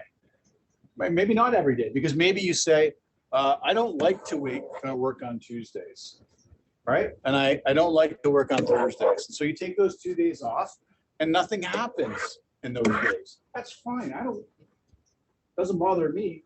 It's what you are going to build out here. As we said too, there may be a whole bunch of things on this list that you're doing now or would like to do. They're not there. Add them in, and based upon how you see this chart working, put in what you think would be a fair point for that, or points for that, right? That makes sense? And it's customizable. It will kind of update itself as you go. Correct. Yeah. And then so let's say 500 points. Yeah. And let's say you really want to do some door knocking. You want to hit a few different crescents. Let's say you want to go and canvas what? How many do you think you could hit in a weekend? 60 homes For a door knock? door knocking? No. Less? More? I would say probably 30 to 40 would 30, be, 40 yeah. homes? Okay, so let's say 40, the top end of that. That's still only 40 points. Yep. We need 460 more. Let's say you want to send out, you order a box of flyers for the design department. Okay. Right, and you're going to go and do the postal walk, take advantage of that. Okay. And you're going to send out 200 flyers. Okay. That's still only 50 points. 50 points. Right? So Yep. we still need 410. So let's say we want to do some cold calls, and we wanted, let's go hard on that. Let's do 80 cold calls across the week. Okay. Okay. We have warm calls too, right? Warm calls. Yeah. Yes, we do. They're down here. Warm calls. They're 5 points each. Right. So they're So- better. Warm calls is calling your database, right? Warm calls are calling people you know that you've met, people that have been referred to you, and yes, people that are in your relationship database. Yeah. So how many warm calls do you think you'd make in a week? I was probably doing 10 a day at the peak of my career, but let's not what I did at the peak of my career. Let's go. If any people who don't have the big of the list, right? Let's say 3 calls a day. 3 calls a day. Okay. 3 warm calls a day. So 21 total. Actually, well, that's point total. So 21 times. Let's say 20 calls. That's an easy number times 5. Yeah. There's your 100 points. Yeah. Let's do open houses. Let's say you get an opportunity to do a couple open houses over the weekend. Correct. Right? You answered some of those emails that Catherine sent out. Correct. And you got lucky enough. Or you got in here and made relationships with people and got it before I went to Catherine and out to the network. There you go. Let's say you did 1 on Saturday, 1 on Sunday. Yep. That's 5 points each. That's 10. Yep. And let's. And you picked up some clients there or some leads there, right? Mhm. That's 2 points, I think, per lead, right? Oh yeah, 2 points per lead. Okay, so let's say you got a few of those. Yeah. 6 points. And what are we up to now? 286. There you go. Social media posts. People are doing a lot of those these days. Exactly. Actually, Ali just came by and showed me his brand new walkthrough video tour of his newest property Okay. that got sent right up onto Instagram and all of his Facebook pages. Wow. So let's say that's just one post, right? So unfortunately, that's only still 2 points. Well, let's take a look at the reach. So I think we got some points in there. People comment and like or share. Do we not have those as well? Right down next to it, yeah. Yeah. Bonus social media post engagement. Let's say 10 people respond to those posts. Yep. There's 20 points. Yep. Let's see here. So some unique stuff. Client appreciation party. Client appreciation party. I should do a couple a year. Client, where do we? Oh, that's right down at the bottom. Yeah. Client appreciation night. We Yeah. do one of those. Okay. And we're well over 500 now. We're 558. Yeah. Now you have to basically determine when you're going to be actually doing these. So this is your goal. This is what I say. I want to do this week, and then you actually start filling in how many you actually did Correct. that week to see kind of what you got to. Yes. So for flyers, let's say on Monday, we reached out to design, we got the flyers made, everything was good. On Tuesday, they all got sent out and they all got delivered through the postal walk system. Okay. And we did 200. Yep. So that was 200. So we are 100% done for flyers. So Matt's doing a measuring now. It's measuring your goals to see what your results were, right? But I got a little lazy on cold calls Okay. throughout the week. All I right. got a little discouraged by some angry people Okay. that told me to, F off and Oh. not some nice stuff that will happen, unfortunately. Okay. And I got a little discouraged and I only did 30. Okay. I did on Monday, I really did that. I did all 30 of them, Okay. but I stopped there. Okay. Door knocking over the weekends. I did this after the open houses. Okay. I Or did. before. Here's a good. Okay. Here's a hot tip, or what do they call them? Pro tip. Mhm. Why don't you door knock if you're going to do an open house? Here, I'll stand up. If you're gonna do an open house on Saturday or Sunday, go and door knock the area before your open house. Being like the Friday or the Thursday, and bring a flyer and invite the neighbors over to your open house, to your VIP exclusive before the open house event. Because you're a neighbor, you may have been considering to come on in. Why don't you come on in before the public's coming in, and you can have your own VIP tour of the house. So I used to do that all the time. For all my open houses, I'd go on the Thursday night or the Friday night with a flyer and a personal invitation. Go and look at them, find out their name on Geo Warehouse or Impact, Matt Aldred. Matt, here's your personal invitation, Matt. If you're considering driving by, come by before my open house to VIP open house. Easy. So let's say I canvassed that crescent Yep. on the open house street. So I talked to 15 people for the Saturday, and I got to talk to 14 people on the Sunday. Perfect. So that's pretty good. Yep. The social media post I put up on, let's say the Monday as well after those open houses. Yeah. I put both of them up there. Okay. That went up. And then let's say the warm calls. We wanted 100 points to make those 20 warm calls. Okay. So Monday I was discouraged from the cold calls, so I started doing that stuff on Tuesday. Okay. And I only got in touch with 15 of those 20 Okay. warm calls. All right. That's 15. And then open houses, we did the 2. We did them successfully. We did one on the Sunday and then one on the Saturday. Okay.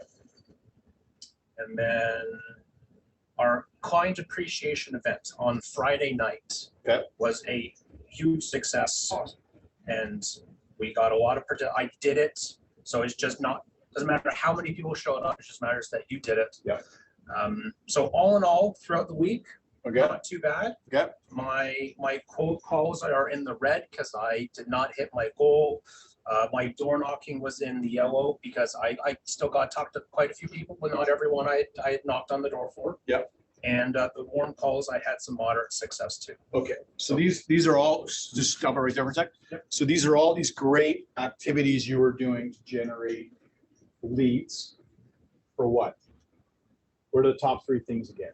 Generate leads was number 2. Prospect? Well, lead generation prospect was number 1, right? So what you put down here is your lead gen, okay? Number 2 And then there's number 3. Remember the top 3 list? We went through these. Right. Appointment. So these are all in the effort. All this work you're doing is generating leads is all directed to booking an appointment with somebody, right? And then close on the contract, right? Close on the contract. So let me just say, Matt, all that work and effort you did, are you telling me you, out of all that lead generation activities, we weren't able to get into, where's the list here where we're booking appointments and stuff? Okay, oh, what do you mean booking appointments? Well, don't we have like doing a buyer representation agreement contract here or listing? Oh, hang on, appointment right there. Deal, Right there, right there. Appointment, buyer, seller, yep. Did we get any of these types of things? Did we? I hope you did. You did a lot of work. Did a lot of You work. got 446 lead generation points. Okay, Didn't you do this part? You did this part really good. Yeah. How come we didn't do any of that? well, let's say we got, you know, 2 leads from the open houses. That came in. Perfect. You booked for a buyer agency Yeah. interview. 1 for each. Correct. One. There's an extra 50 points for both. How about you door knock the open house with the local neighbors, and the local neighbor is gonna come to your VIP open house, but he also then decides to, well, why don't you come on out and give me an evaluation of my property? Were you able to do that as well? Sure, yeah. Of course. Okay. So this is all compounding, right? Like these efforts, when you look at stratifying it with these 3 quadrants, if you focus in only in one, which was how you started, we only did lead generation. We missed the big part. The key about, to complete the circle is to get the appointment and then close on contracts, right? So you're doing all the work. If we're not going to visit them at their home, or for the buying side, you're going to learn this big term that I learned in my business called CETO in a second. Stands for come into office for the buying side. You do not go out and show them properties without having to first come into your office. And we'll go through what that looks like. That was taught to me by Floyd Wickman when I did his Sweat Hog program in the early 90s, the CETO system. Some of our top agents in our West office are also students of Floyd Wickman's system. He's now since retired. And we all practice the CETO method with buyers coming into office. Yes. So just a couple of things. Sure. Chandor, how effective are flyers these days? People treat them as recycling. So if you are only sending a flyer out to a neighborhood, to a farm, right? And you're doing nothing else, don't spend your money on flyers. Take that money. I'm at the West office, Highway 10 in Eglinton. I'm looking to build a retirement fund. So if you are going to spend $250 on flyers, just come and give it to me. I'll make sure I put it to better use than a flyer that's going to go into recycling. Do not do it. Okay? That was a joke. In case you do show up at 250, I won't say no, but that was a joke. If you are door knocking, if you're going to do open houses in that area, if you're going to make outbound calls in that area, compounding effect makes those flyers more advantageous to you. Because here's the reality.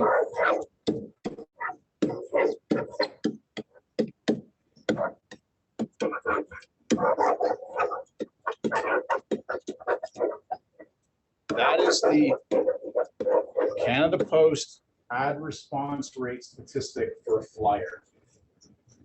Sorry, I think I put 1 extra 0. Still bad, right? Still bad. Not good. Yeah, it's 0.05% is the response rate on a flyer that goes out into a marketplace. And it's being siloed as that's the only thing you do. If you're going to do flyers, here's your, and I did flyers. I spent lots of money on flyers, so I can speak from experience. If you're going to do flyers, your first month, called a 4-week month. You have to send flyers week 1, 2, 3, 4.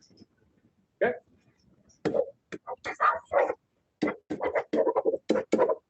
First month.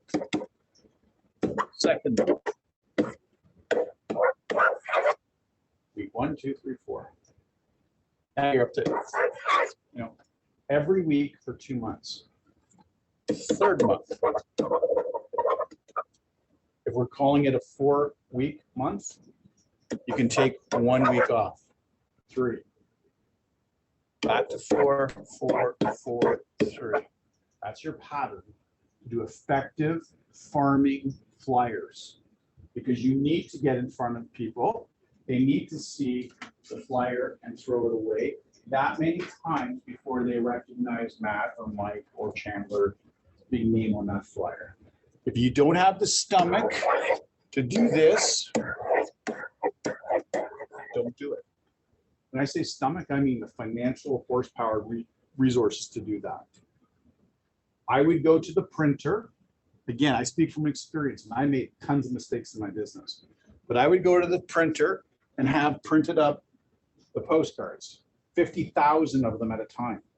Because my farm was at its peak, 10,000 homes in a farm every week. 50,000 flyers got me through a month in 1 week. And that didn't include the delivery of it as well. It's crazy. Yeah, exactly. So Here's the good news, folks. I scaled back massively on that when my referral database business took off. I cut it out because I looked at the quality coming through were B's and C's and lots of B's. Okay. So learn from my painful financial duress and experience that that's not the solution. It is part of a solution, but it doesn't necessarily have to be all. Yeah. So are the point systems here basically implying that when you do the ones that are 250 points, those are the most effective? Those are big ticket items. Yeah. You're growing to that level, right? So I had Matt put in the client appreciation night. I would do 2 of those a year. Those are something that require a lot of investment of your time, resources, financially. And to make it effective, you want to have it to be effective. So I would rent out movie theaters, and I would have, a popular movie, Star Wars or like Disney Pixar movies.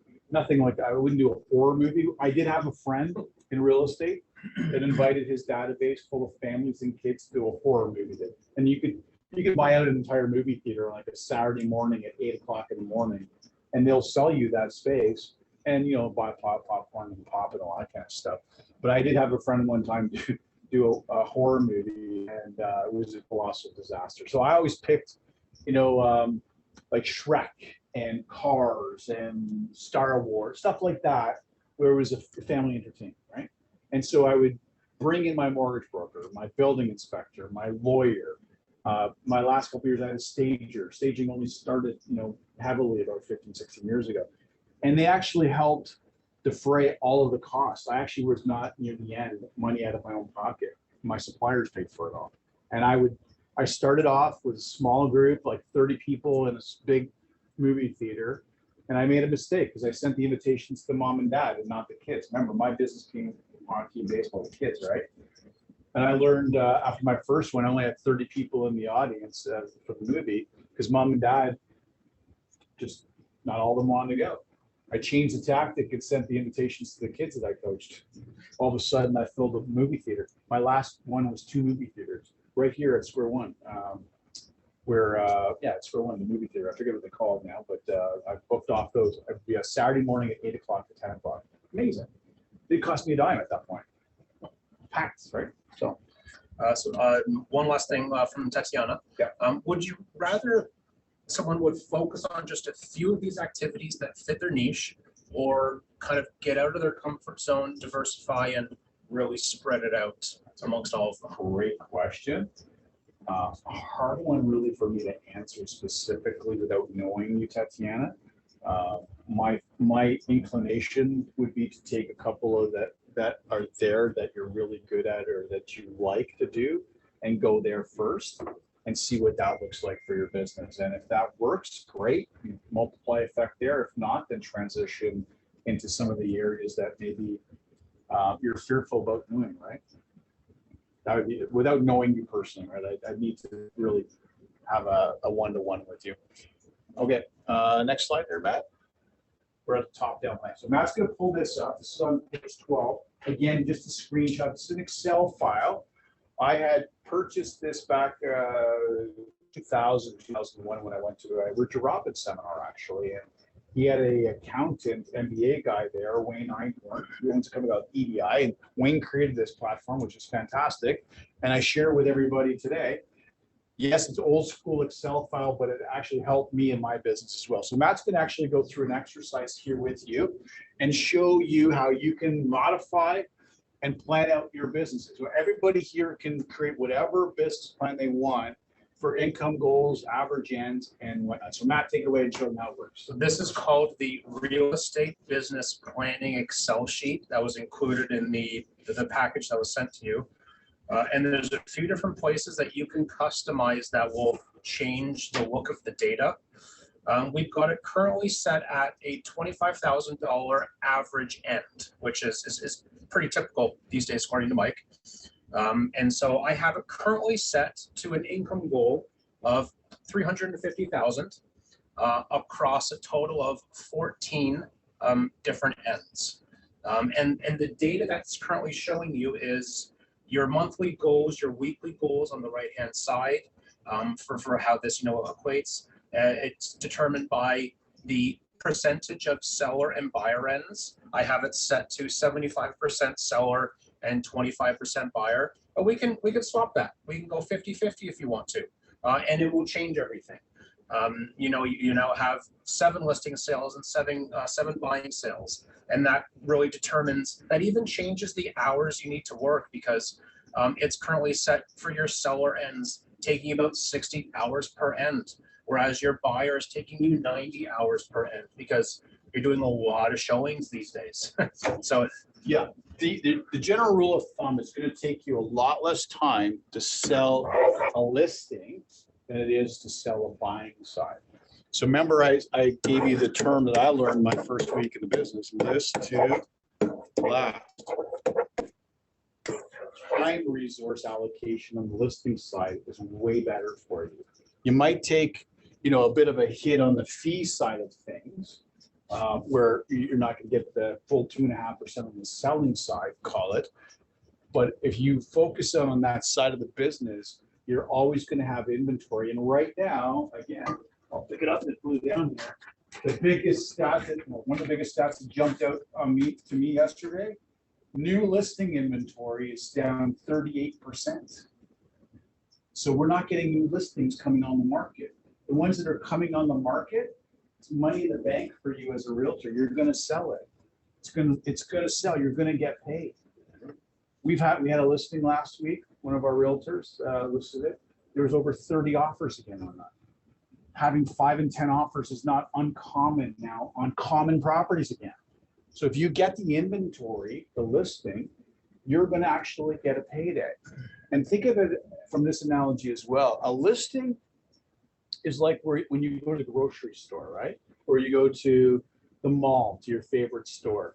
If they don't have inventory on the shelves, you're going to stop going, right? You're going to stop going to the grocery store if they don't have bread and butter and milk on the shelves anymore.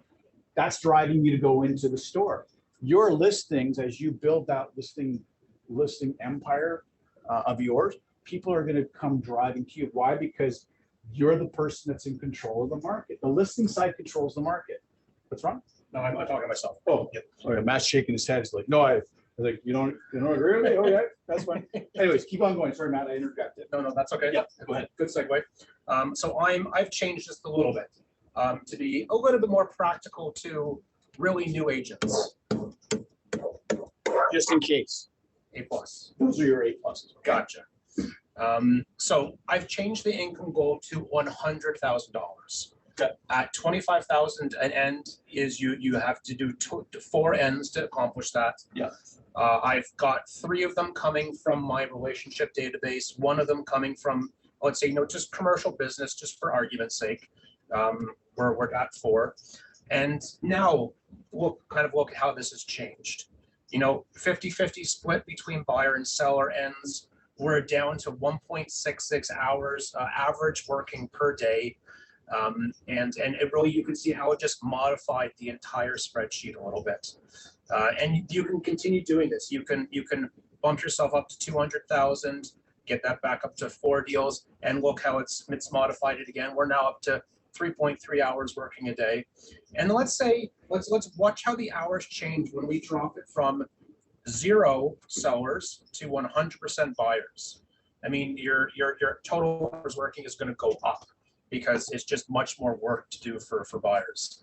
And then looking at it changes the entire kind of spreadsheet for you. Now you can modify these too, right, Matt? Yeah, So we can, absolutely. if you are spending, 70 hours for buyers, not 90, put 70 in there. But if you're 120, put 120. Know your own numbers, right? Know your numbers, what that looks like. But play around with the spreadsheet, Yeah. add in your own values, add in your hours worked for each side. Yeah. And then see what it comes out. See how much time you're gonna actually have to invest each day to kind of reach that goal. Now, this section here, did you talk to him about that? Well, this section here requires kind of you to manually, swap it around. Like since when I took and put in 8, it didn't automatically update to 8. We've gonna have to do that ourselves a little bit and play around with it to get the values to match properly. And, so I want, a 50-50 split between, relationship and commercial. So this section here requires you to just kind of play around with to change the values manually, whereas changing your income goals and total ends is what modifies the rest of the documents as a whole. Yeah. If you go back up there, so we did put, 25,000, that's based upon the average sale price now, we're called over $1 million. But if you're doing a lot of rentals and a lot of leases, then obviously bring that number down, right? And if you're doing a lot of rentals and leases in that calculation, then the number of ends is going to go up as well, right? So you're able to basically create and modify your own templated business plan, right? So have fun with it. Again, as Matt said, you're going to have to go in and actually manipulate this manually, this stuff. The rest of it will all calculate based upon the algorithms that you pick for yourself and your business. So hopefully this is helpful. I know when I got this, I think it was 2000 is when I purchased this program. It really helped me and light a fire under my butt to see, where I was spending my time, my efforts, and my energy, and then, breaking down what my working day really looked like. Like, can I get it down that low? Now, I'm not going to say that I stopped working 8-10-hour days and I went down to 3. No, I didn't do that. Like, I kept on doing my thing. But you can see how well this is from about 15 years ago at Cars. I just kept it up there because that was the average end way back in the day, right? $10,000, because that was the average sale price back 20 years ago. It was $250,000, $300,000. So hopefully this is helpful for everybody. And any questions, just shoot them through the chat. Or you can send an email to Matt, and Matt can help you triage it. As you start working with this week and next week, you'll probably have questions. Reach out to Matt. He'll be able to work you through it. Okay. Just a quick thing. Can I save it as a Google spreadsheet? You don't have Excel. I can try. I will resave it as a Google spreadsheet and fire that out independently. Okay. And then Nikki would like to know to get 8 to 10 referrals each year, as you mentioned previously. And if they have it set to about 4 hours a day of outreach, is it an obtainable goal with that time spent? Sorry, I'm not following. About 4 hours a day set aside for in this thing outreach. here? Yep, 4 Yeah. hours a day. Yeah. Is 8 to 10 referrals a year a kind of an attainable goal? When you have a solid 8 plus 8 database, 100%. Yeah. No limits, actually. That would be probably a middle of the pack kind of goal. I think you can do better than that. That's right. And Susan would like to know, are leases even worth doing these days? Oh, God, yes. Okay. Yes, they are. Listen, there's more work involved in a lease. I get that, and significantly less income to you. However, the lease tenant is a future buyer, 100%, and the lease landlord is a future seller for you, or future buyer of other investment properties. So I can tell you that agents that rank in the top 10 nationally for Royal LePage in Canada still have leases as part of their businesses. I know them personally. So if the top 10 people in the business for our company or brand in Royal LePage are doing them, why would you not want to do them? Yes, they're a nuisance and more work, but if you're building your business up right now, absolutely do them. So I did leases. I know when you're in the middle of doing them, you're like, why the heck did I do this? Why am I doing it for so little payout? But yes, I would do them. Okay. If you're getting a referral from a past client for a lease, 100%, that's gold. Do not drop the ball on those, all right? Okay, next slide. 6 C's of selling, lots of stuff to write here. This is also part of my thesis when I did my thesis was on performance predictors for realtors. So I actually did a thesis on our sector, and there's not a lot of research and literature on real estate, at least when I did it back in 2005. But there is a little bit more of it now. So the 6 C's of selling, as I saw it back then: contact, communicate, convert, contract, cash in, and charge. And so in the contact side, again, I hate to harp back at you guys, but it's lead generation activities, right? I mean, this is the job. We wake up unemployed every day. Our job is to go find people who want to buy, sell, referrals. So number 2, communicate. What's the method? Is it in person? Is it by phone call?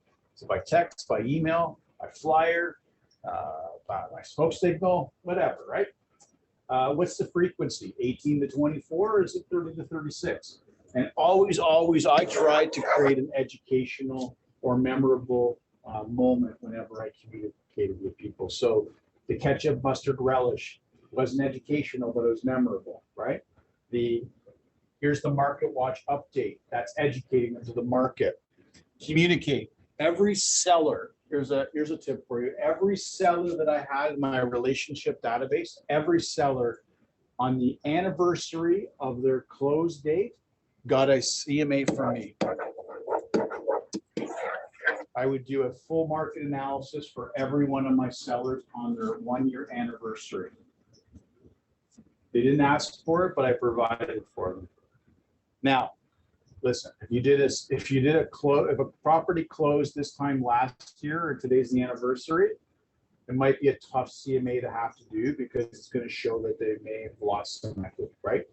But I think for you as a business owner, it's better to do that type of work and have those maybe difficult conversations with them to keep the relationship alive. But that was something I did in my business a lot. And I've taught that to a lot of our top realtors in here, and they've now implemented that into their system. Yeah. Susan would like to know if would be a good idea to take the time she's spending on prospecting and invest it in doing leases instead. Would it have the same kind of return?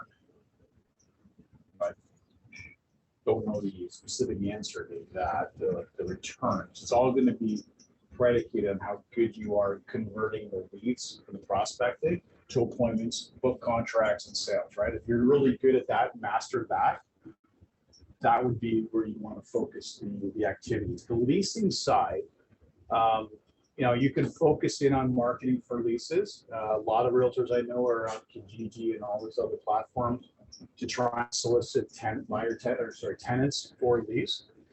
I think though that you're better off in the aggregate to invest in the lead generation, converting for appointments, closing on contracts, and getting business done that way. I think in the scale of it, that's the better way to go, right? But if you're needing business right now and leases are there for you, go after them, right? Don't say no to anything until you determine whether they're an A+ or on the other side of D. If they're a D, if they're the rock, get rid of them.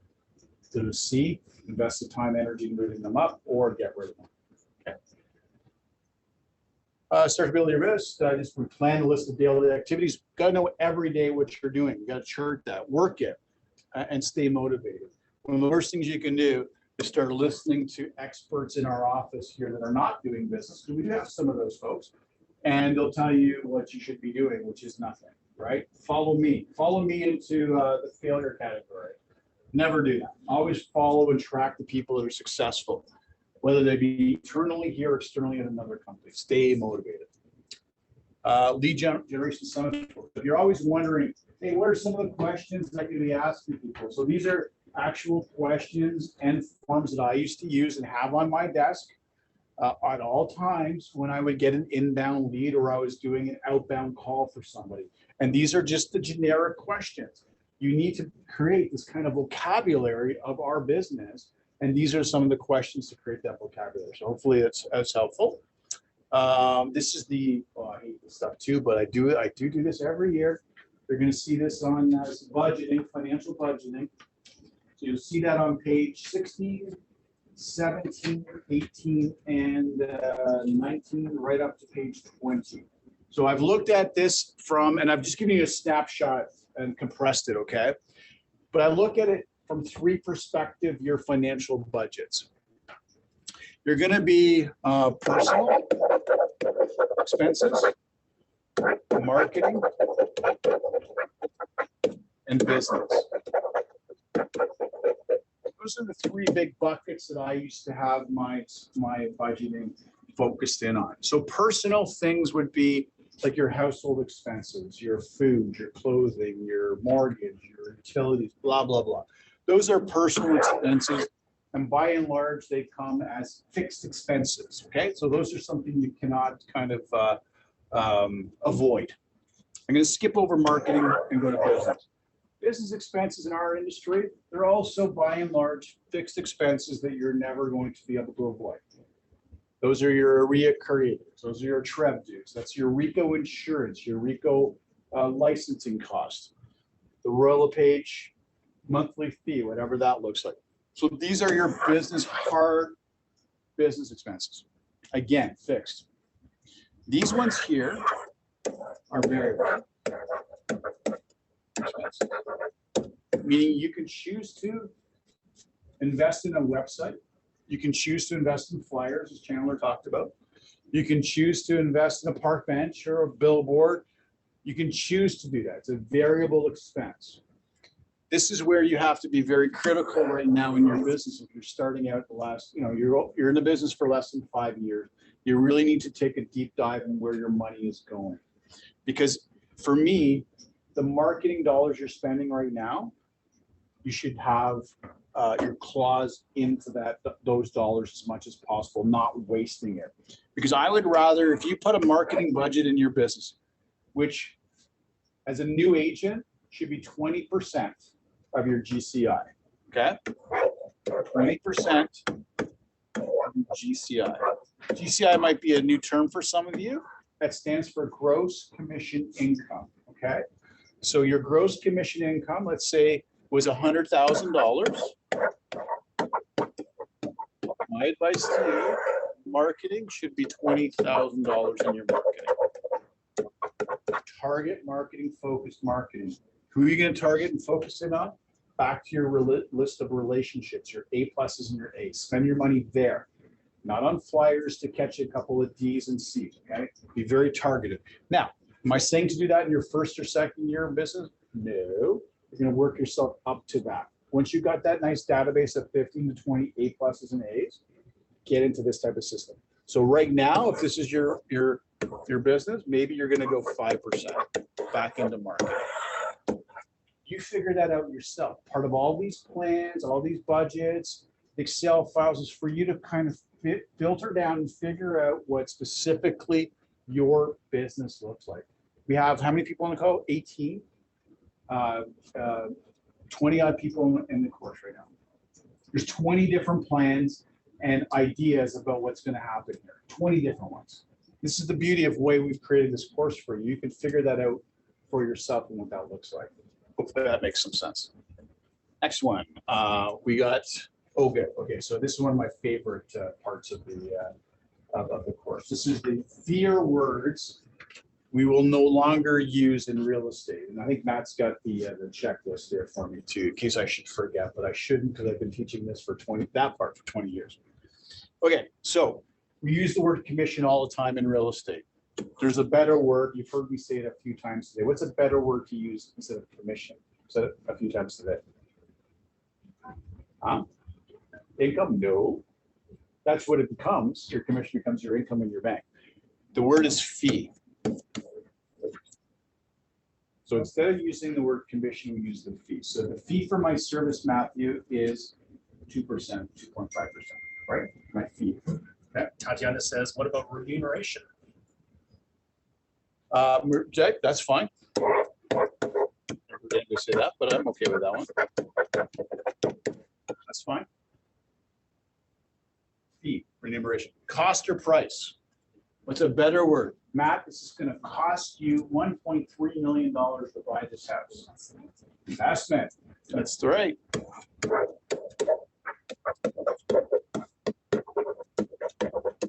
Actually, I'll put my words here. Matt, your investment today in purchasing this property is $1.3 million. Sounds a lot better. It's going to cost you $1.3 million, right? Remember, know what to say, how to say it, and when to say it. This is all part of that learning process of your dialogues. Down payment.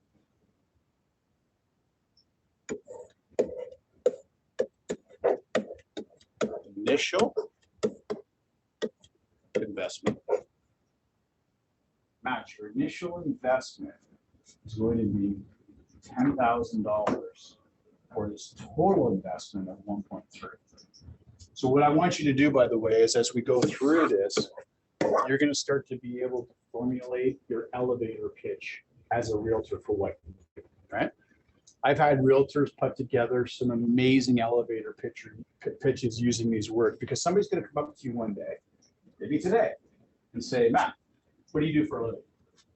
Or Matt's talking to me and asking me what I do. Well, I'm a doctor, Matt, and I'm a vet doctor. I have animals in my clinic. I'm going to ask Matt, well, what do you do? Matt's going to say, I'm in real estate. Well, what do you do for real estate?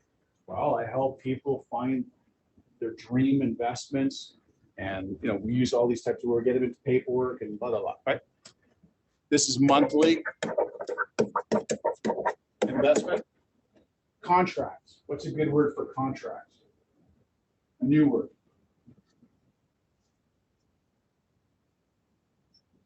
What's that? Agreement. Starts with P though, right? The 101. I'm actually just trying to open it. Paperwork. Yeah.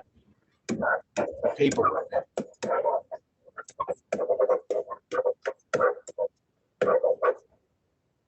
We get the paperwork out. Okay. Buy. What's the new word for buy? Oh. I'm going to get you to own. I was right, paperwork. Your agreement or paperwork. Okay. And you said paperwork, so we're agreement. Seller sold is get you or get them. What's the word, Matt? Starts an I. Starts an I. Involved. Get them involved. Yep. I'm not going to sell you something. I'm going to get you involved in this amazing opportunity. All we need to do is have you okay the paperwork, and then you're going to have your dream home. You're going to add all these words into this conversation and dialogue. Okay. Deal is a wonderful opportunity.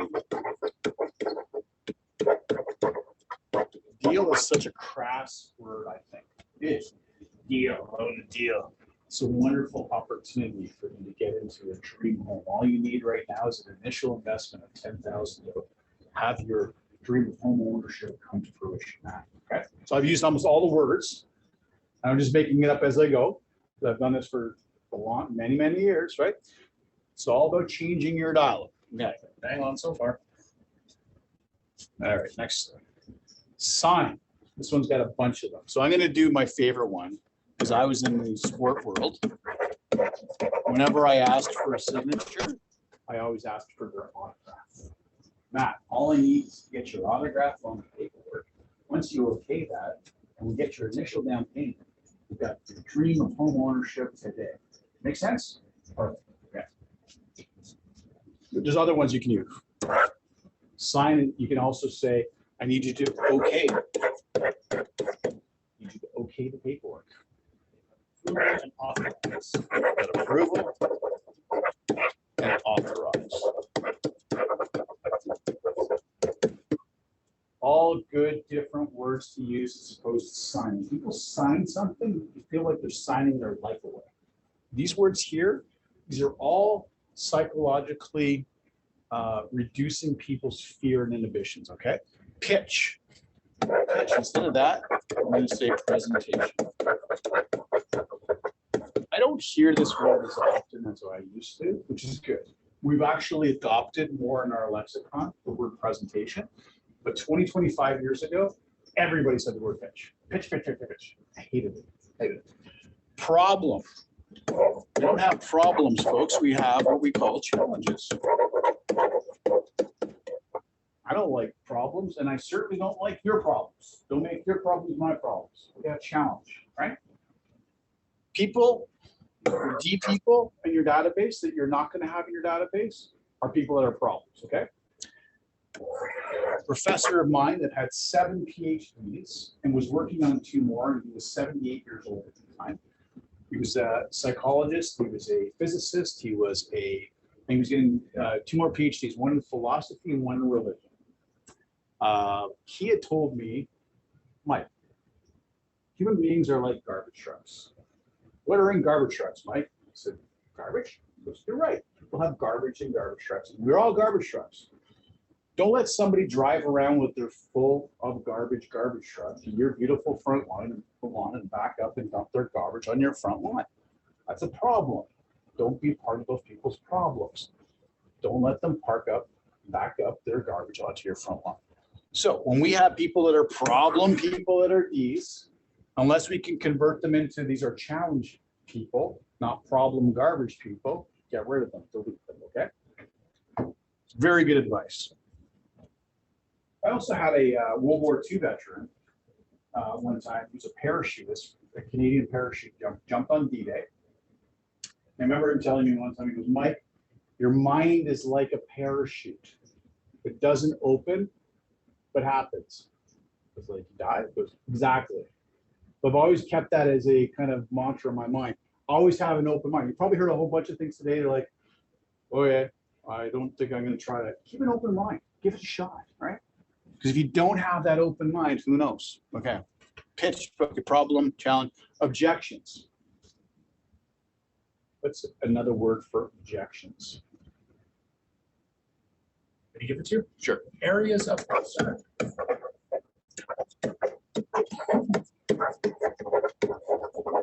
What does that mean? People are not objecting personally to you. They're not saying no to you. They have concerns. They have questions that they want to have answered. Put yourself in the shoes of being a consumer. You're going to look for a new car. You want to buy a new TV. You're even looking for a vacation that you want to book. Do you have concerns, areas of concern when you're looking into those types of choices, those types of purchases? Of course you do. You're a human being. You're doing your research basically, right? Cheaper. Well, I want to get the cheaper house. I want to get the cheaper product. Let's turn that word into economical.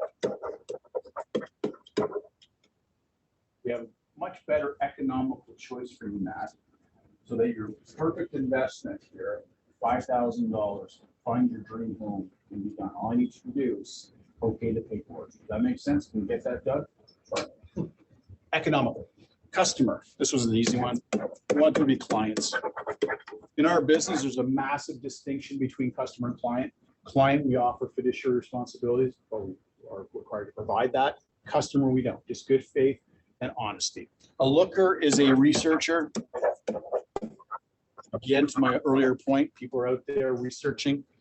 We used to, when I started in the business, we used to call those people tire kickers. Oh, they're just kicking tires to look at the house. No, they're researching. Same thing that you would do. Prospect. What's a prospect, Matt? Future clients. Of course. Our prospect is our future client. An appointment. Visit or pop by. Can I hit that one? I hit the X. You can hit the X. It's great. There you go. Pop by. Pop by or visit. What did I say about the Popeyes right now? Catch up. Exactly. You guys might be laughing at me thinking I'm stupid. I dare somebody today who's listening to me to try it. And next week, tell me how it worked. Honestly, I dare any of you to do that. A double dodge dare you.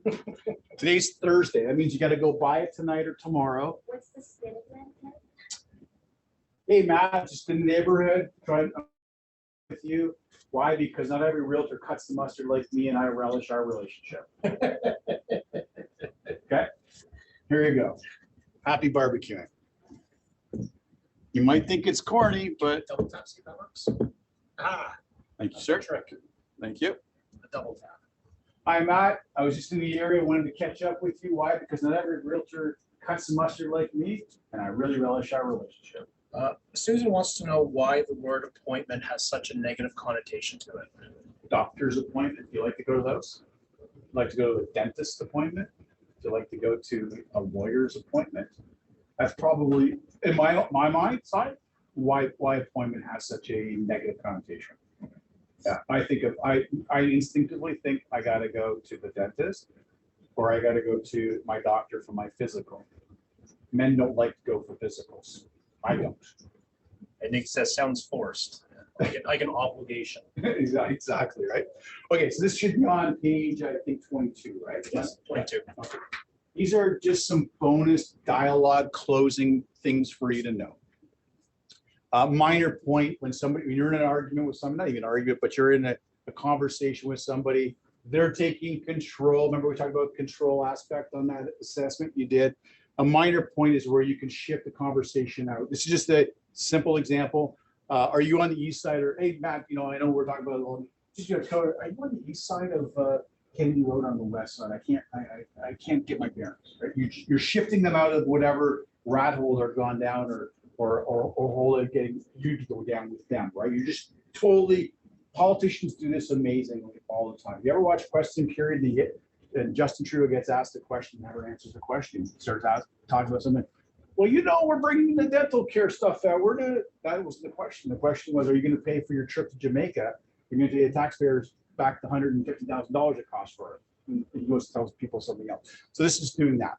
Alternative choice, I actually shared that with you today, right? When would be a good time to stop by? Would tonight at 8 p.m. or tomorrow at 5 p.m. work, right? That's also the, well, I got to check with my spouse, my wife, or my husband. Well, that's great. Let me pencil you in for 6 tomorrow. If you need to change it, give me a call. We can do that. Because a pencil, we can always erase, right? We can erase what we're putting there in the pencil. The sharp angle was the if I could, would you? I'm sure there's people in the room and at home that have, this is when I go off there, I don't know. We'll try to get that have children. I have kids. Kids are the best salespeople ever. My daughter, she can get whatever she wants out of that. No problems asked. But I do try this. I do use this dialogue once in a while with my kids. If I could, would you? Just figure out what the in between the dots are for your kids. Right? Try it on. Give them back some of their own medicine, is what I say. If I got all A's on my report card, would you give me $100 per A? If you got A's on your report card, I would, Matt, give you $100 for every A. I would. It's a great one. Try it. Tie down. If we could agree on price, would you let me handle the sale? It's a tie down and close, okay? If I got you the price of the home today, would you let me handle the sale? Okay. Expander questions. So tell me more. Expand on that for me. These are in conversations you're having here, so tell me more, right? Would you? So that's when somebody says, hey, Mike, would you leave the curtains behind? You could say, I would. Or would you? Would you? Oh, I would. Right? Oh, that's interesting. Can you elaborate more on that for me?